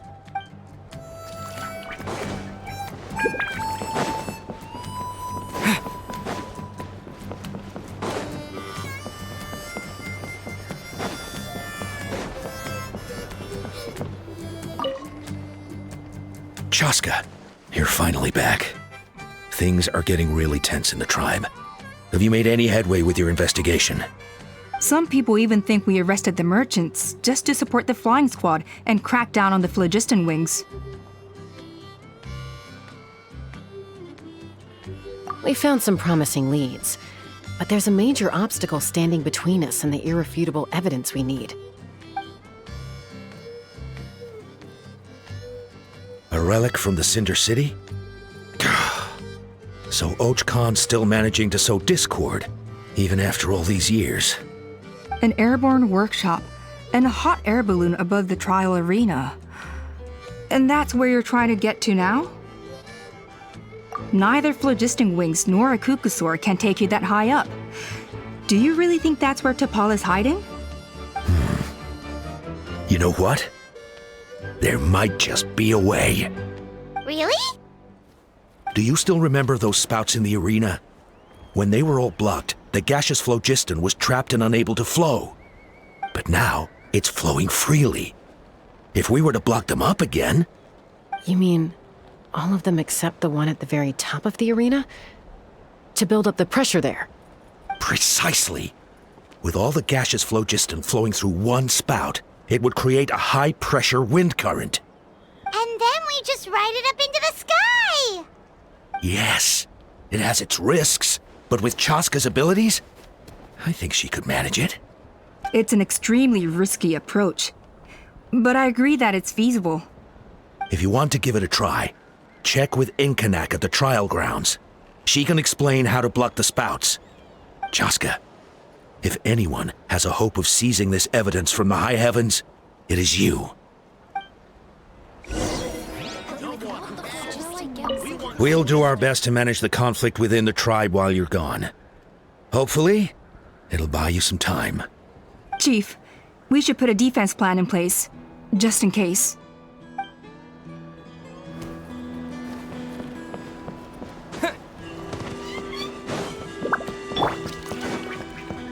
Let's go. Yeah.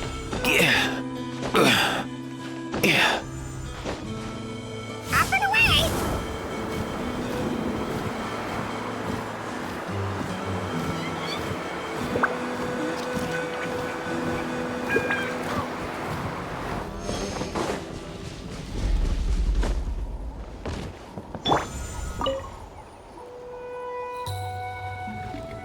Goodness me, that is a very bold idea. Maybe so, but we have to act fast. What's the quickest way for us to block off the spouts? From a technical perspective, I'd have to advise taking some measurements and carefully planning this out first. But I'm guessing that's not what you want to hear. Then we'll have to take the rough and ready approach. See the solid phlogiston over there? Our prior inspections revealed that some kind of stable structure has formed inside, making it highly damage resistant. It's not without its weak points, but unless they're all struck at the same time, the structural integrity won't be threatened. So, what happens if we do strike them all at once? It'll collapse. Okay, I see where you're going with this. Yeah, you got it. As long as you hit all the weak spots at once from the right angle, the solid phlogiston will fall right on top of the spout and block it up. You're right about rough and ready. Sounds like my kind of plan.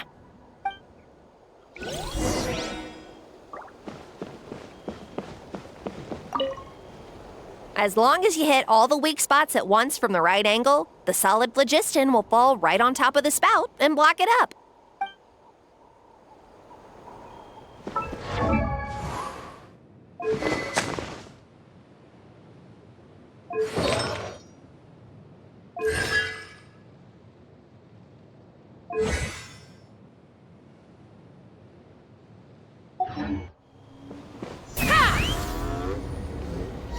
Giddy up!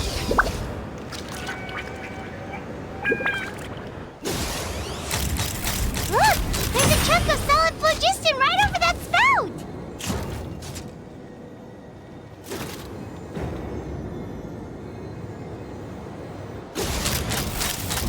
Locked on!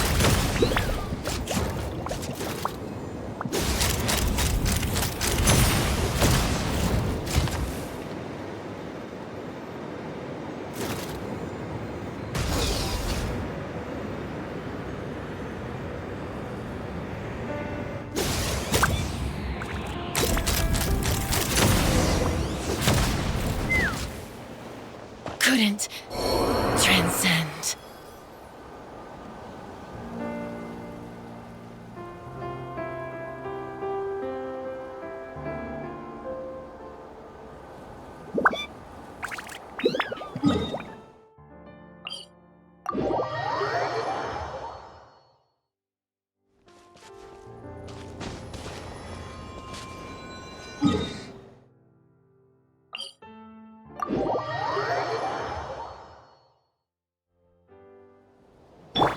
Mind the wind.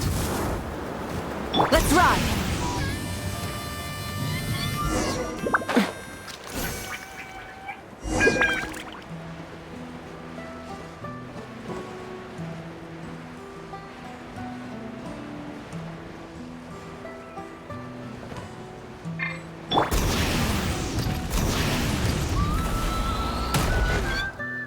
It actually worked! But wait, how are Paimon and the Travelers supposed to get up there? Koya can give you a lift. She's actually been following us this whole time.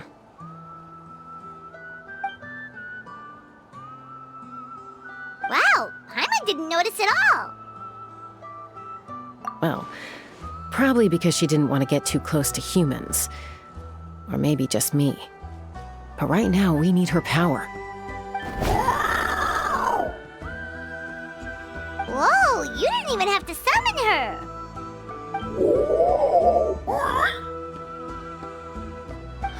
Yes, Up there. That's probably where Chime is. All right, let's go have a little talk with this T'Pol.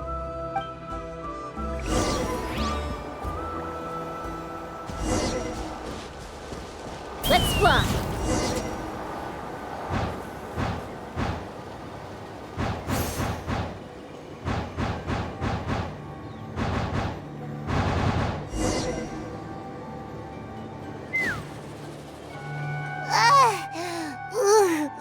Haven't ever flown that fast before.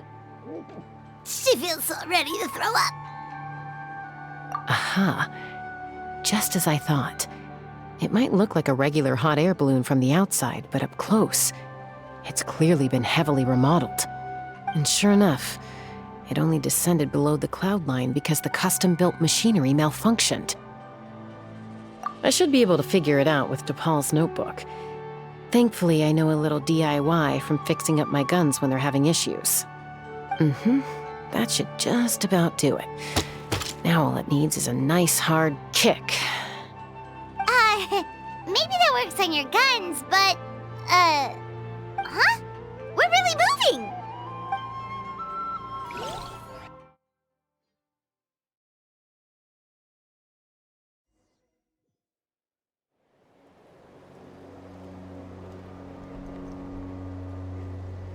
Here it is! The workshop in the sky! Oh, you gotta see it to believe it. Makes you wonder why T'Pol even bothers with phlogiston wings when he has tech like this. Well, according to the notebook, the platform beneath us runs on components from the Cinder City. Those can't be mass-produced. Also, I have some doubts about its mobility after seeing how it moved just now. For someone like T'Pol who dreams of flying freely, this definitely doesn't cut it. But if he's got that relic, he should be able to make a set of prototype wings for himself, right? Why bother making a whole flying workshop so he can mass-produce them? But this doesn't add up. If he's already achieved the power of flight, then he must have bigger dreams we don't know about. But what? With any luck, we'll find the answers in his workshop.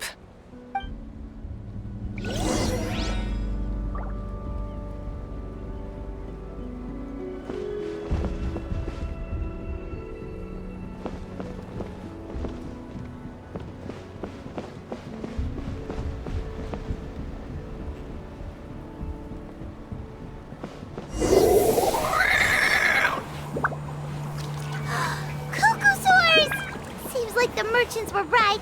T'Pol's using them for his own ends. I'll bet that mechanism on top of the cage opens the door.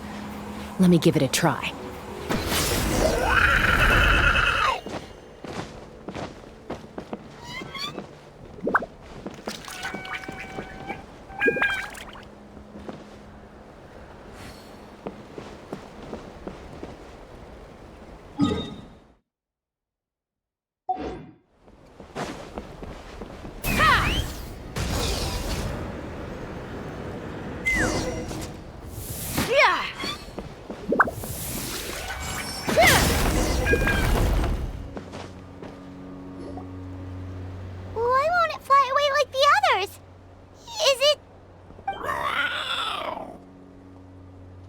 She's still breathing, but barely.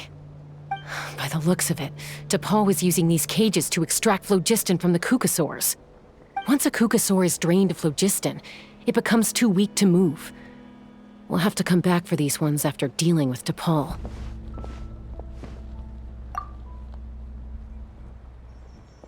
Let me see. Looks like a record of his phlogiston research.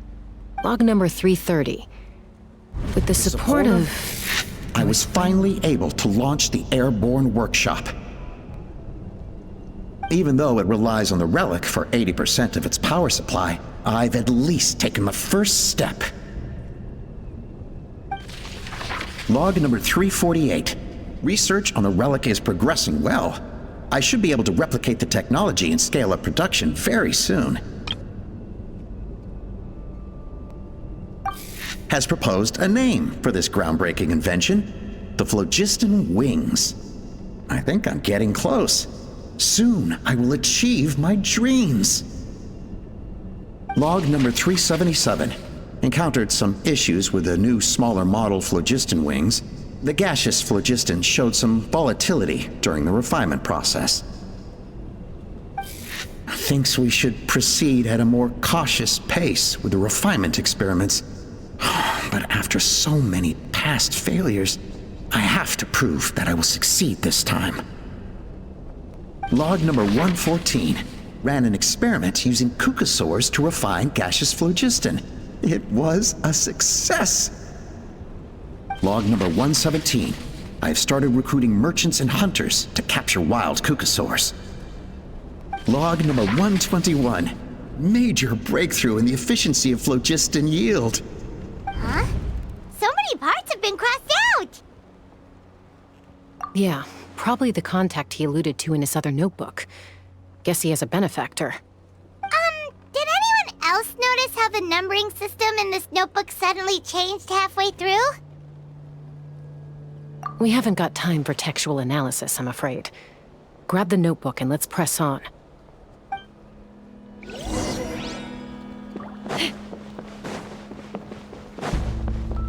Huh. Never seen one of these before.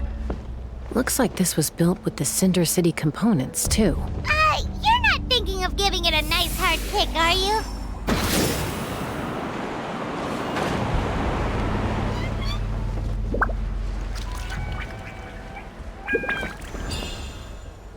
Let's fly. Whoa! What's that mechanism doing? It's asking for a nice hard kick where it hurts. Aim for the weak spot.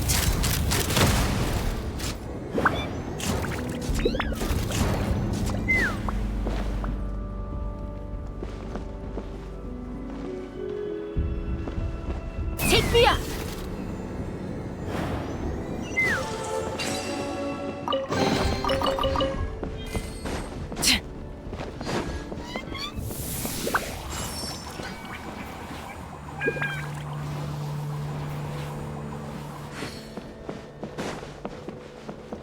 What are they doing here? It's T'Pol's henchman. He must have brought them here using the relic in his prototype wings. Watch out! Let's ride! Let's go!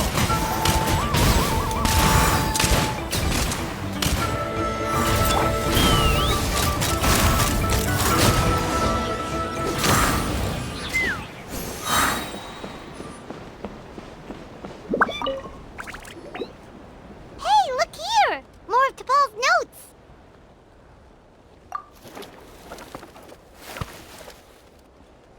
Log number 403. Introduced me to some new comrades who fully support my ideas.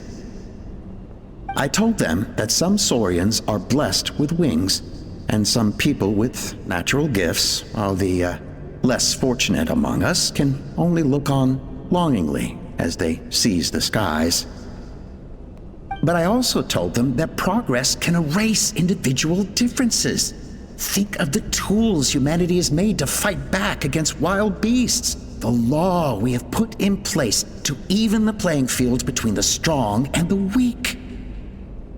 I promised them that our research will be the new frontier of human progress. With our phlogiston wings, the power of flight will no longer be for a select few to enjoy. Imagine a world where the skies are for all to share. I only hope that when we finally achieve this goal, will be proud of me. Imagine a world where the skies are for all to share. Yes, what a wonderful world that would be. If only it were possible. We could respond faster, and so many tragedies could be prevented. But T'Pol, what about the Saurians you're draining dry of phlogiston? You're not sharing the sky. You're stealing it. Bad move. I won't let you get away with it.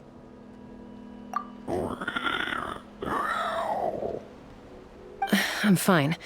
Let's keep moving. I don't think we'll find anything else here.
I can't believe he captured so many Kukasaurs.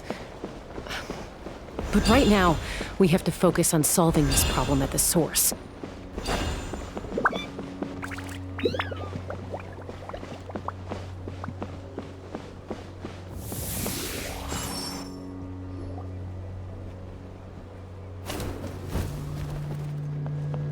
Looks like we've reached the center of the workshop. And still no sign of Koya's baby.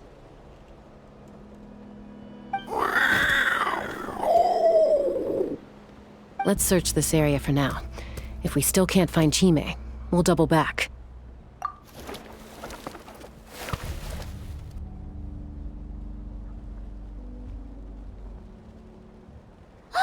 Chaska, Traveler, come quick!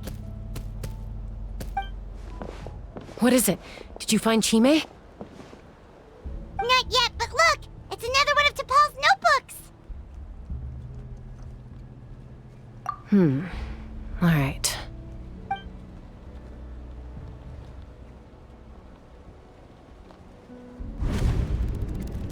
Log number 428.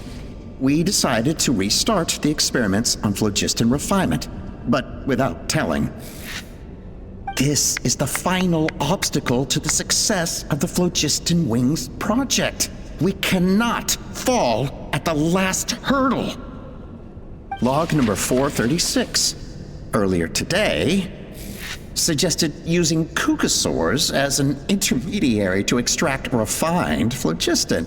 It's certainly feasible, but... Anyway, as long as our secret experiment succeeds, I'm sure won't bring it up again. Log number 443. We will conduct the experiment tomorrow. But birthday is coming up, so hopefully we'll have a birthday surprise for her. Log number 444. Huh? Why is this log empty? I guess whoever wrote down the log number was prevented from recording the results.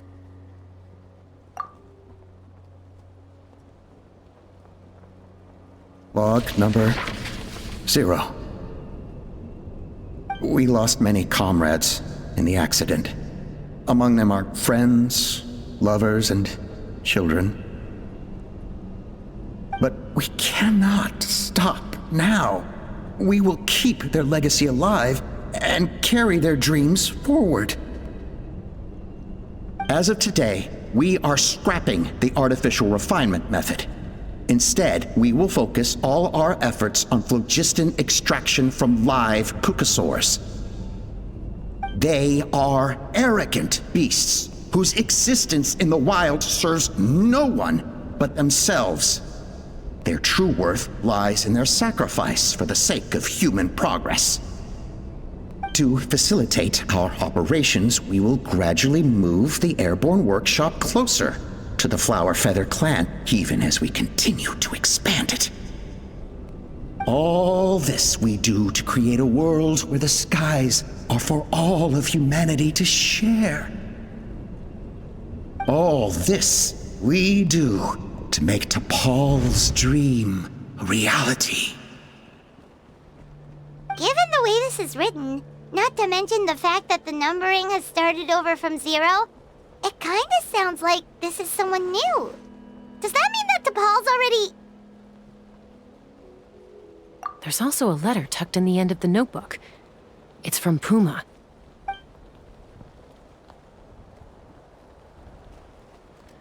T'Pol, I don't know where you are right now, so I don't know how to reach you.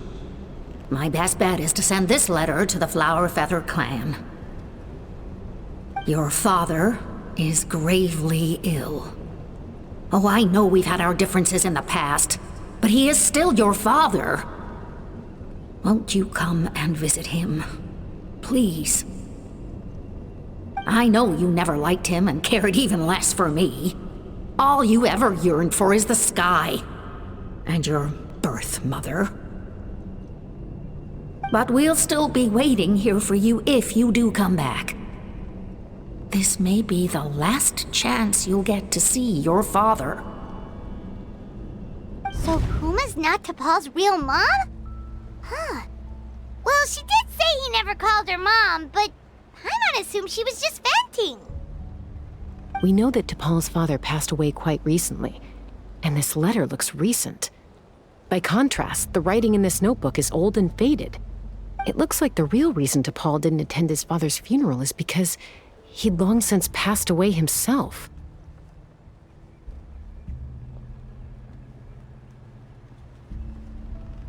If we ask ourselves why this letter was sent to the Flowerfeather clan, why T'Pol always yearned for the sky, and how he got his hands on a relic from the Cinder City, it all points to one answer. That's right. T'Pol was my child. He was born during my days as a wingless wanderer. His birth gave me new hope. I wanted to become the kind of mother who spent her days as a valiant rider, soaring the skies. Not an aimless, wingless nobody. But his father wanted to settle down, to give his child a safe, sheltered life in his tribe. We fought about it constantly, until the love we once had for each other was gone. He started a new family, with another traveler who was also looking to return home. And I went back to the Flowerfeather clan, alone. Alba? I had no idea that despite being raised among the children of echoes, my child still harbored dreams of the skies. Can you imagine, Chaska? The joy and surprise I felt when he showed up at my door, asking to join the flying trials. Or how proud I was when he said he wanted to prove his own worth, rather than relying on my position as elder. And then the anguish that overcame me when he was rejected by the Kukusaurs and became wingless, just as I had after my injury. You've got a lot of nerve showing your face here. Don't take this the wrong way, Chaska. I'm not here for a fight. I just want to talk. Isn't that your preferred way to resolve things?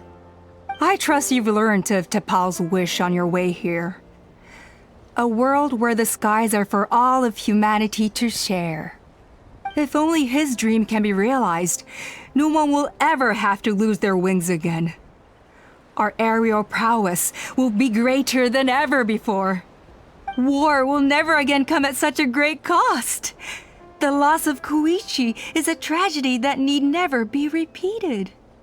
So tell me, Chaska, do you really wish to see the phlogiston wings forever grounded and gathering dust? Nothing you've said excuses all the conflict you've caused. You mean the argument back at the tribe? It was a necessary measure. Sometimes this is the only way to accelerate the pace of progress. Is a mother harming her children when she coaxes them into swallowing a bitter pill? Of course not. It is a brief moment of suffering for the greater good, and the child would come to understand this in due course. The phlogiston wings are that bitter pill. We will never progress as a tribe if we cling to the scraps the Kukusaurs offer us. Once the people have embraced the phlogiston wings, they will never look back. Even if they learn how the refined phlogiston is sourced. They will convince themselves that the sacrifice of a few Kukusaurs is a small price to pay for our dominion over the skies. But this I had not anticipated. I barely had the chance to introduce the phlogiston wings to the tribe before you found this place. Your plan was hardly foolproof. Yet, it can still be salvaged. Chaska, traveler, you are the hope of humanity. I'm sure you have your doubts about my methods, but know that my love for humanity and for Natlan is genuine. You know me, Chaska. And you know that I've always treated everyone in the Flowerfeather clan as my own children, as fellow humans. Surely you can understand my perspective. Hey, quit the quips! This is serious! Alpa, Natlan doesn't belong to humans alone. And truthfully, neither do I.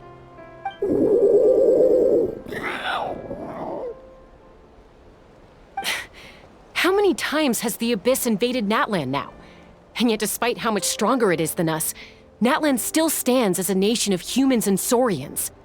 Peace imposed by force will crumble in a matter of days, because social bonds are what hold a civilization together. Weren't you the one that taught me that? And yet you would break the bond we share with our Saurian companions to take more power for ourselves? That's as stupid as hacking your own arm off to use it as a club. They are wild beasts, driven purely by instinct. How could they possibly understand human social bonds? Ugh, how did someone like her ever become a writer?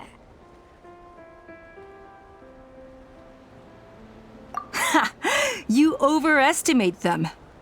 They bow to the strong and shun the weak. That's all there is to it.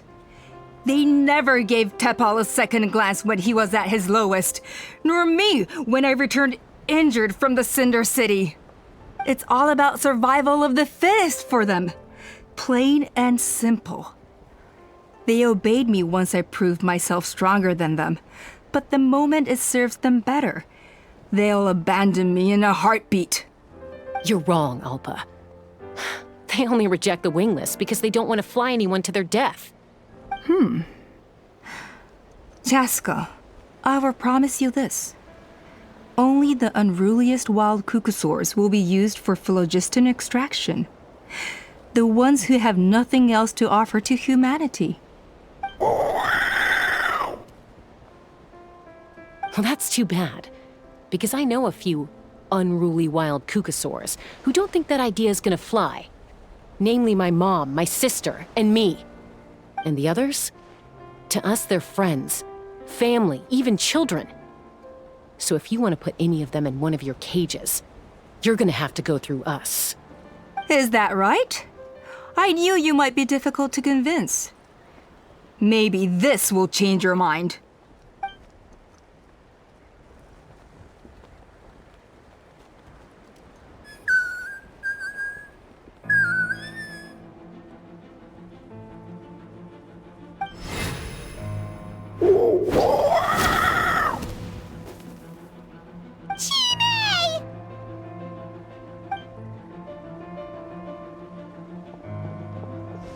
Alpa! Careful! Don't make any rash decisions. Unless you want to see her suffer.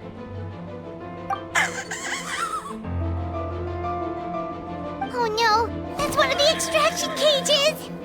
I told my subordinates to take control of the tribe while I was away. Luckily for them, our strongest warrior and our most powerful ally aren't there to stop it. Take control? What are you planning to do with Mutota and his supporters?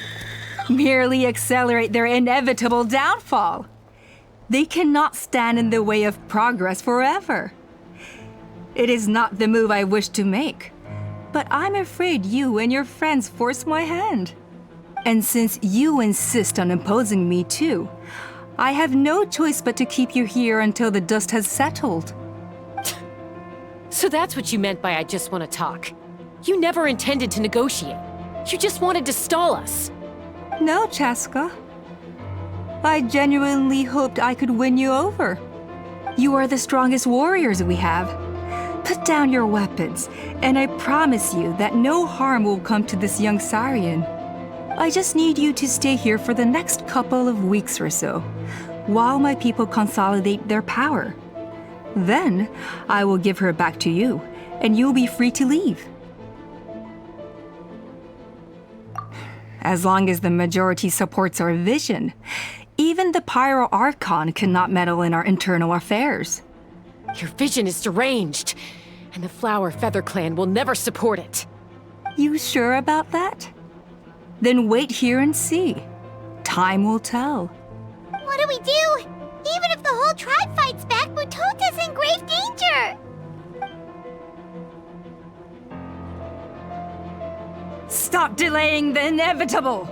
Drop your weapons and get into the cages, now! She's still holding Chime hostage. Is there really no other way?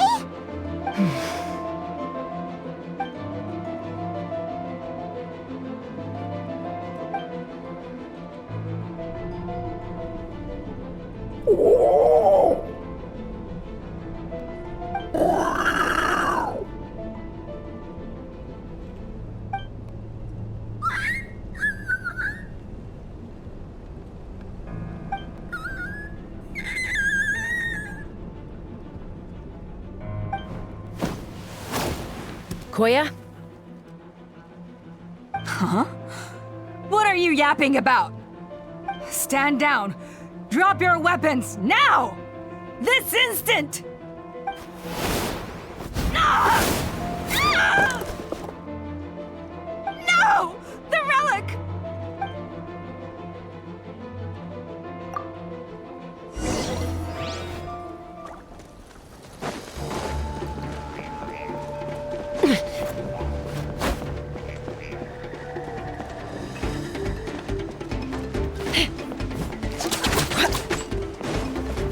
Let's ride! Try and stop me! Bombs away! Let's fly! Open fire! Give up, Alpa. Smash We're the negotiating scorch. my Which way. will it be? And this ain't your strong suit. Hey, something's up with this relic! I got it! Ah!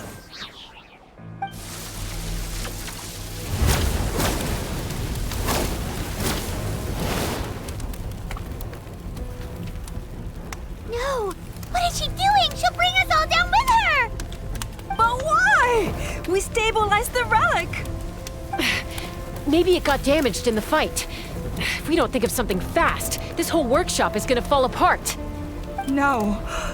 They're directly beneath us. My beloved tribe!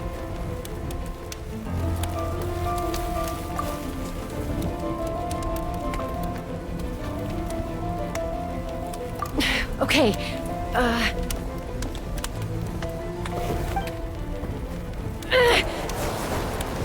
it's too powerful. This ain't a toy like last time. I don't think I can just throw it aside.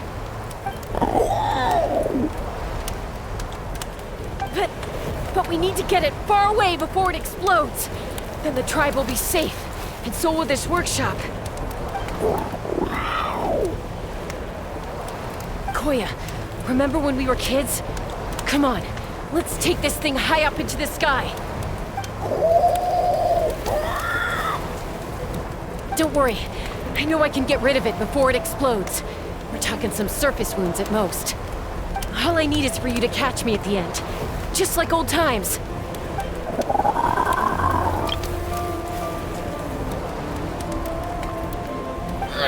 I can't hold it back anymore. We have to go! Ah! Don't be insane! Alpa! What are you... You're a fool, Chaska! Why would you choose such a risky solution? We cannot entrust the safety of our tribe to this wild Saurian! I'm the fool! You really think you can stand a better chance than me? Sure, it may be asking too much for an ex-wingless to escape the blast radius in time. But I can fly it a safe distance away, even if it's the last thing I do.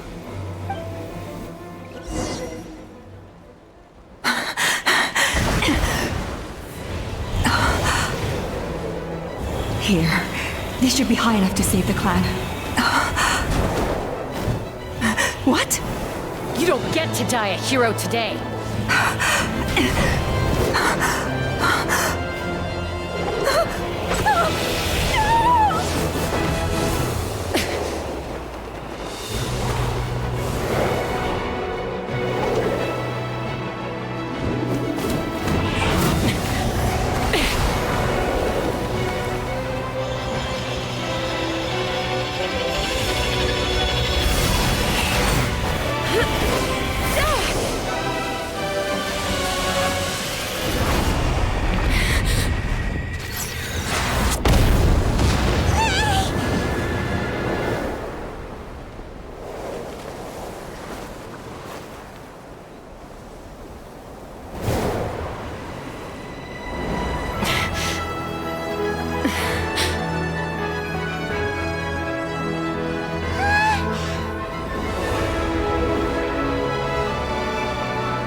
Koya, are you hurt? Let me take a look at you. What do you mean, I'm fine? Didn't I tell you to catch me on your back? Why did you try to shield me from the blast?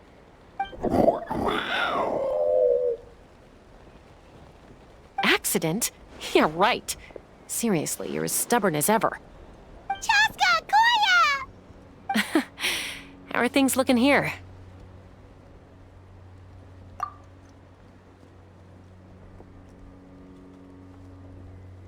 I think that's putting it mildly.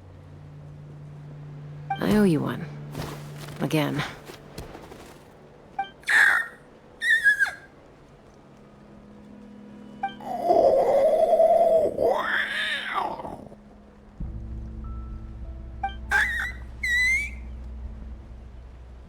Oh, but be honest.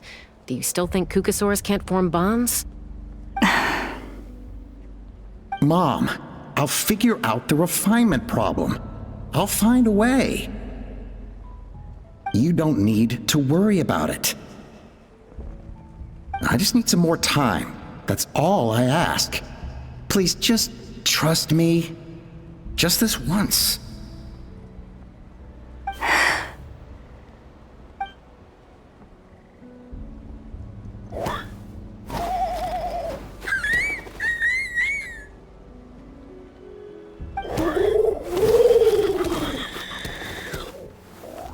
The Flower Feather Clan yield to the strong. And it's up to the winners to define what strength means. So it looks like it's my turn to yield.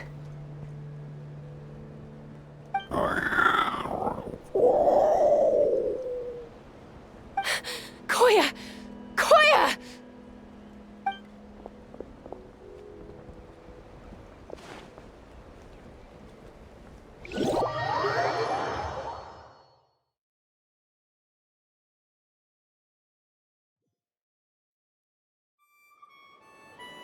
So, you're absolutely sure it's not because of the explosion? Yes, for the 10,000th time, I'm sure. The blast barely touched her. The reason she fainted was old injuries playing up, compounded by overexertion in recent days. The moment she finally relaxed, all the built-up stress finally caught up with her. And no wonder. Honestly, she's just like you. Anyway, now you know how we feel when you go off risking life and limb. Your mother and I would both appreciate it if you lived less dangerously. You know she wrote to me from the Masters of the Nightwind, just to scold me for not doing enough to keep an eye on you. If she wasn't so busy with work, you can bet she'd come back here and chew us both out in person. I'll find an opportunity to apologize to her. I promise. You'd better. No more avoiding us, okay? And don't get me started on all the checkups you've missed. Got it. Got it. Huh? Koya? You're awake. I'll go let everyone know. Hey, but we're not done talking. What are we gonna do with her, Even after everything that's happened, she still hasn't figured out how to start the conversation with you. She keeps saying, I don't think Koya has forgiven me yet. But if you ask me, she's the one who's scared to open up and have an honest conversation. For all her confidence, she's a very sensitive soul underneath. You'd think as a peacemaker, she of all people would know how to reconcile with her family after a falling out. She must have been a handful growing up. Thank you for being there for her. And of course, thank you for keeping her safe when you were up there in the sky. Koya, Uncle Kuzco, we're here! Ha! I was just telling her that she's not to go chasing danger with Chaska ever again. Kuzco, I understand how you must feel. But it's all thanks to Koya and Chaska's efforts that the airborne workshop didn't come crashing down on our heads. Oh, Paimon almost forgot to ask. They didn't hurt you while we were gone, did they? Thankfully, when her co-conspirators tried to arrest me, I was out coaching Koya and Junan. The two of them were a huge help. They took care of things while I went around rallying the resistance. So, in the end, Alpa's would-be revolt didn't really get off the ground. And as it turns out, not all of the wingless want to see our dear Saurian friends replaced with phlogiston-powered gizmos. I'm so sorry you got mixed up in this, by the way. We should have caught on to Alpa's scheme sooner. We could have saved so many Kukasaurs from getting hurt. Most of the airborne workshop has now been dismantled. We've just left one small, harmless part intact and repurposed it as a jail for Alpa and her cronies. Let's see how they like being locked up in a sky prison. So, it looks like there's just one last conflict left to resolve. Peacemaker, you're up. I said I had to wait until things had blown over, didn't I? And now they have. But I still have no idea what to say. Koya, I just want to say, I'm sorry for how things went down back then.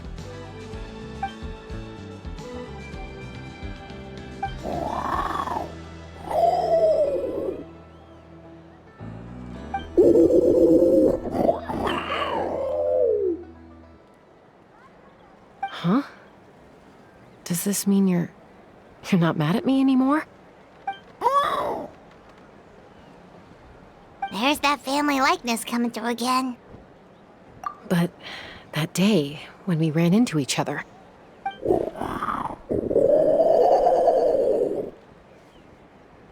Huh? So then, when did you finally make your peace with it?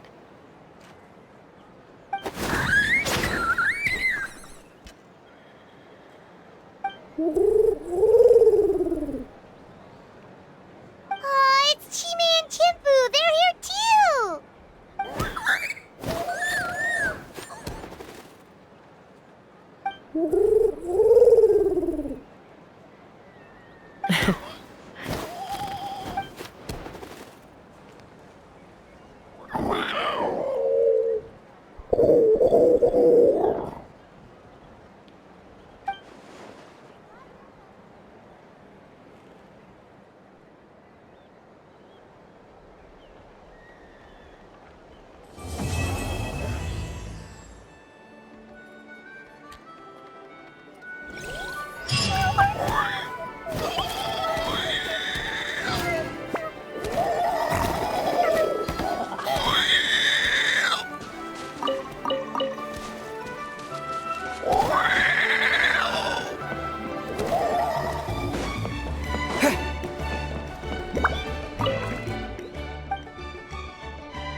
Mind the wind. All set, bro.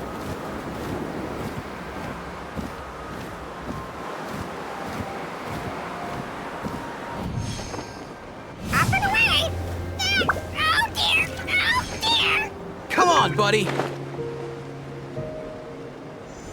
Let's ride!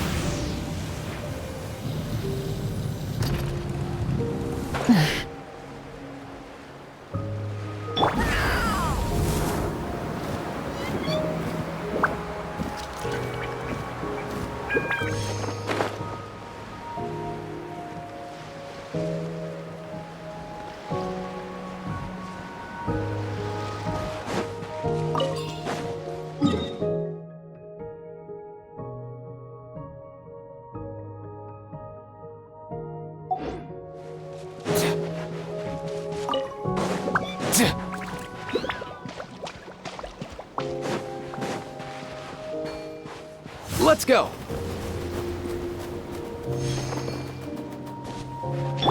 Running late again.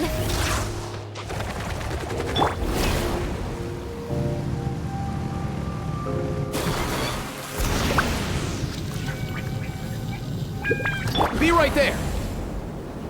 Easy now, Kakuku. Easy now, Kakuku.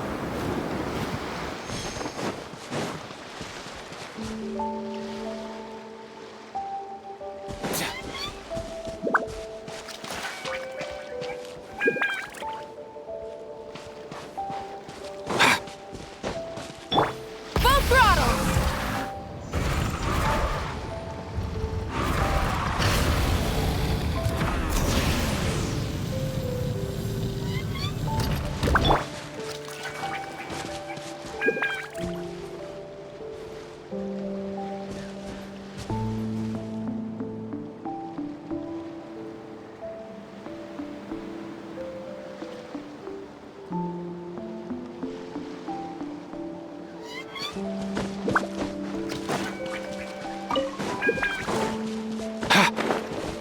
Off and away!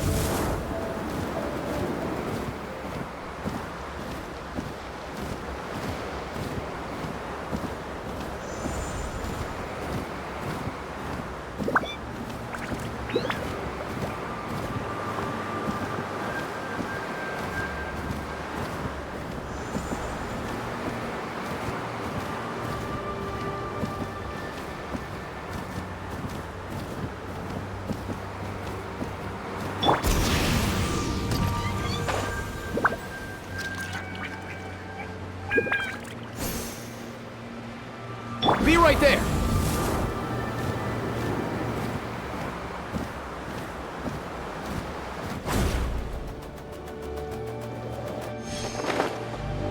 Let's ride!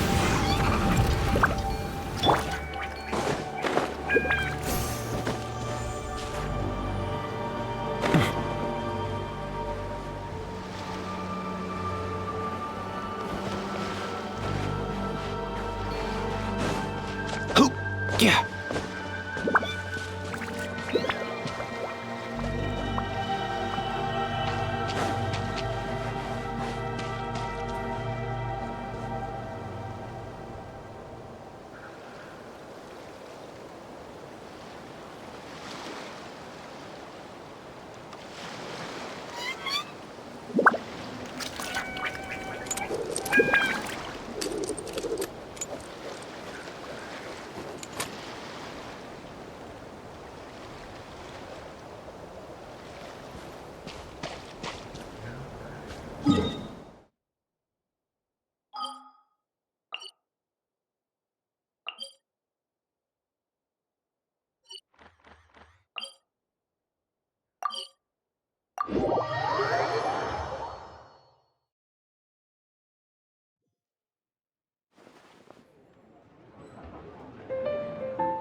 You're just in time. Come join me for a few rounds.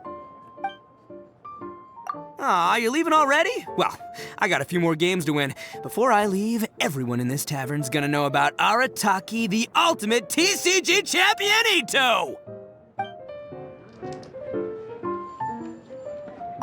You're just in time. Come join me for a few rounds.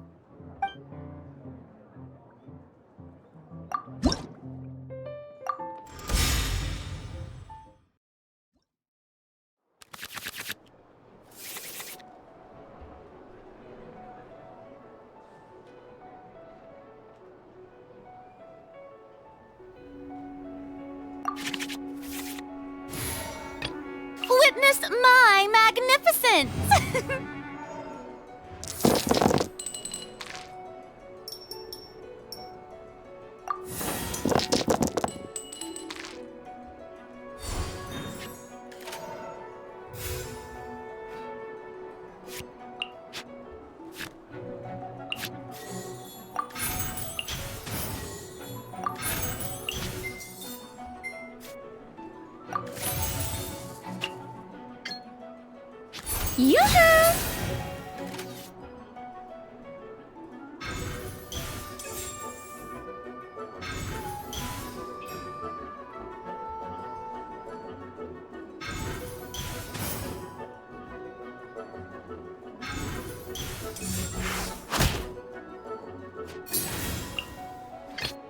In the name of the Prinzessin!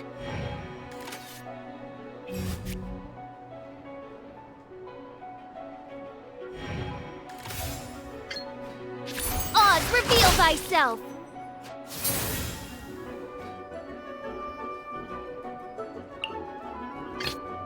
Witness my magnificence!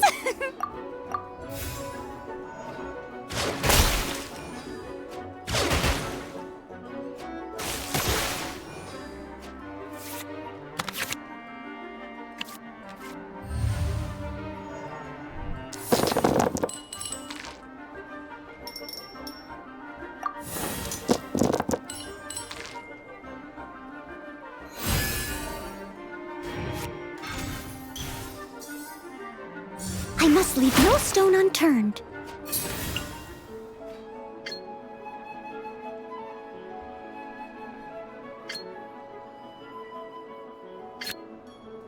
Shower me with praise!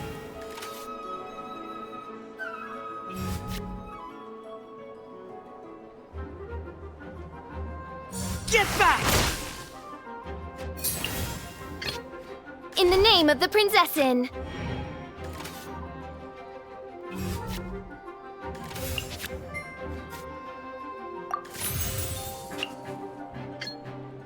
I summon thee!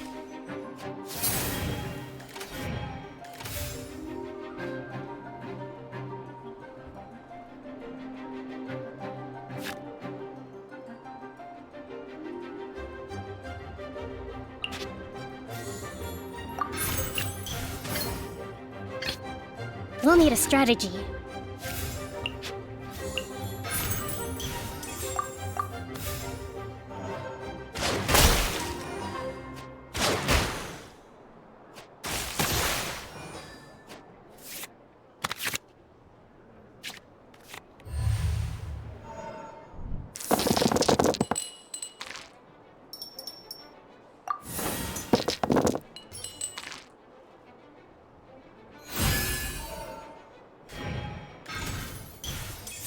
Steady as stone.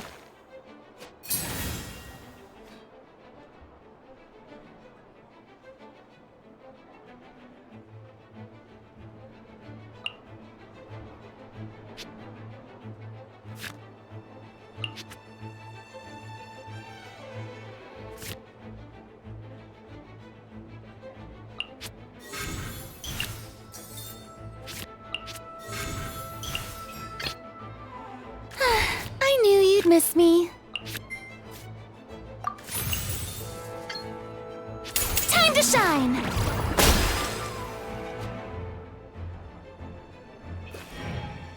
Leave it all to me. In the name of the Prinzessin!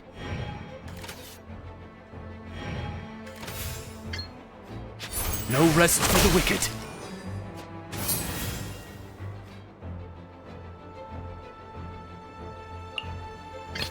Take heart. Victory will be ours.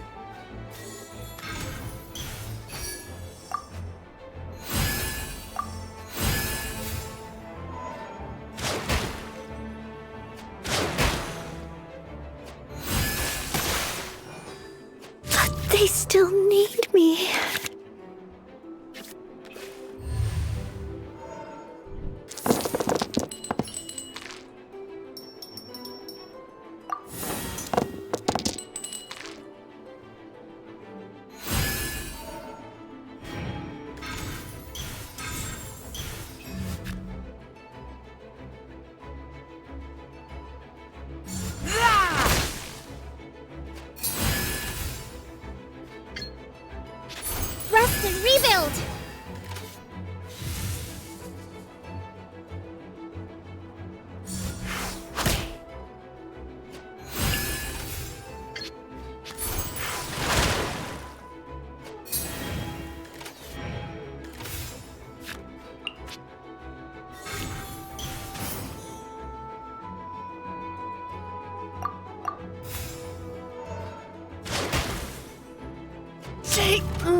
Attaboy!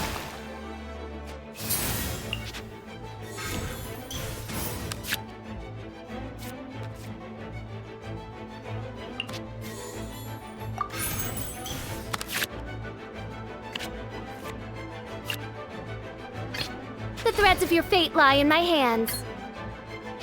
Shadow Raven, let night fall! See you at the rematch.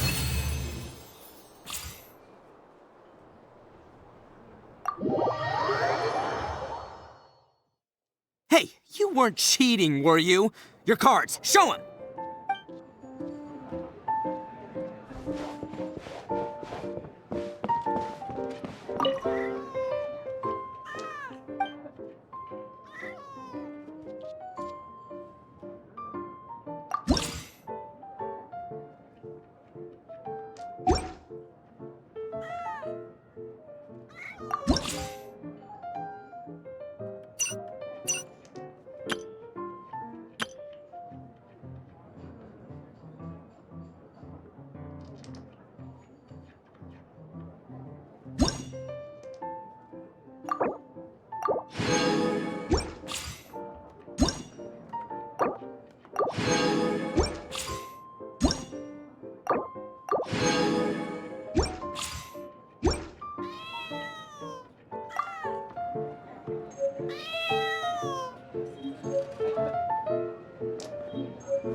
I guess I'll post the commission at the Adventurers Guild.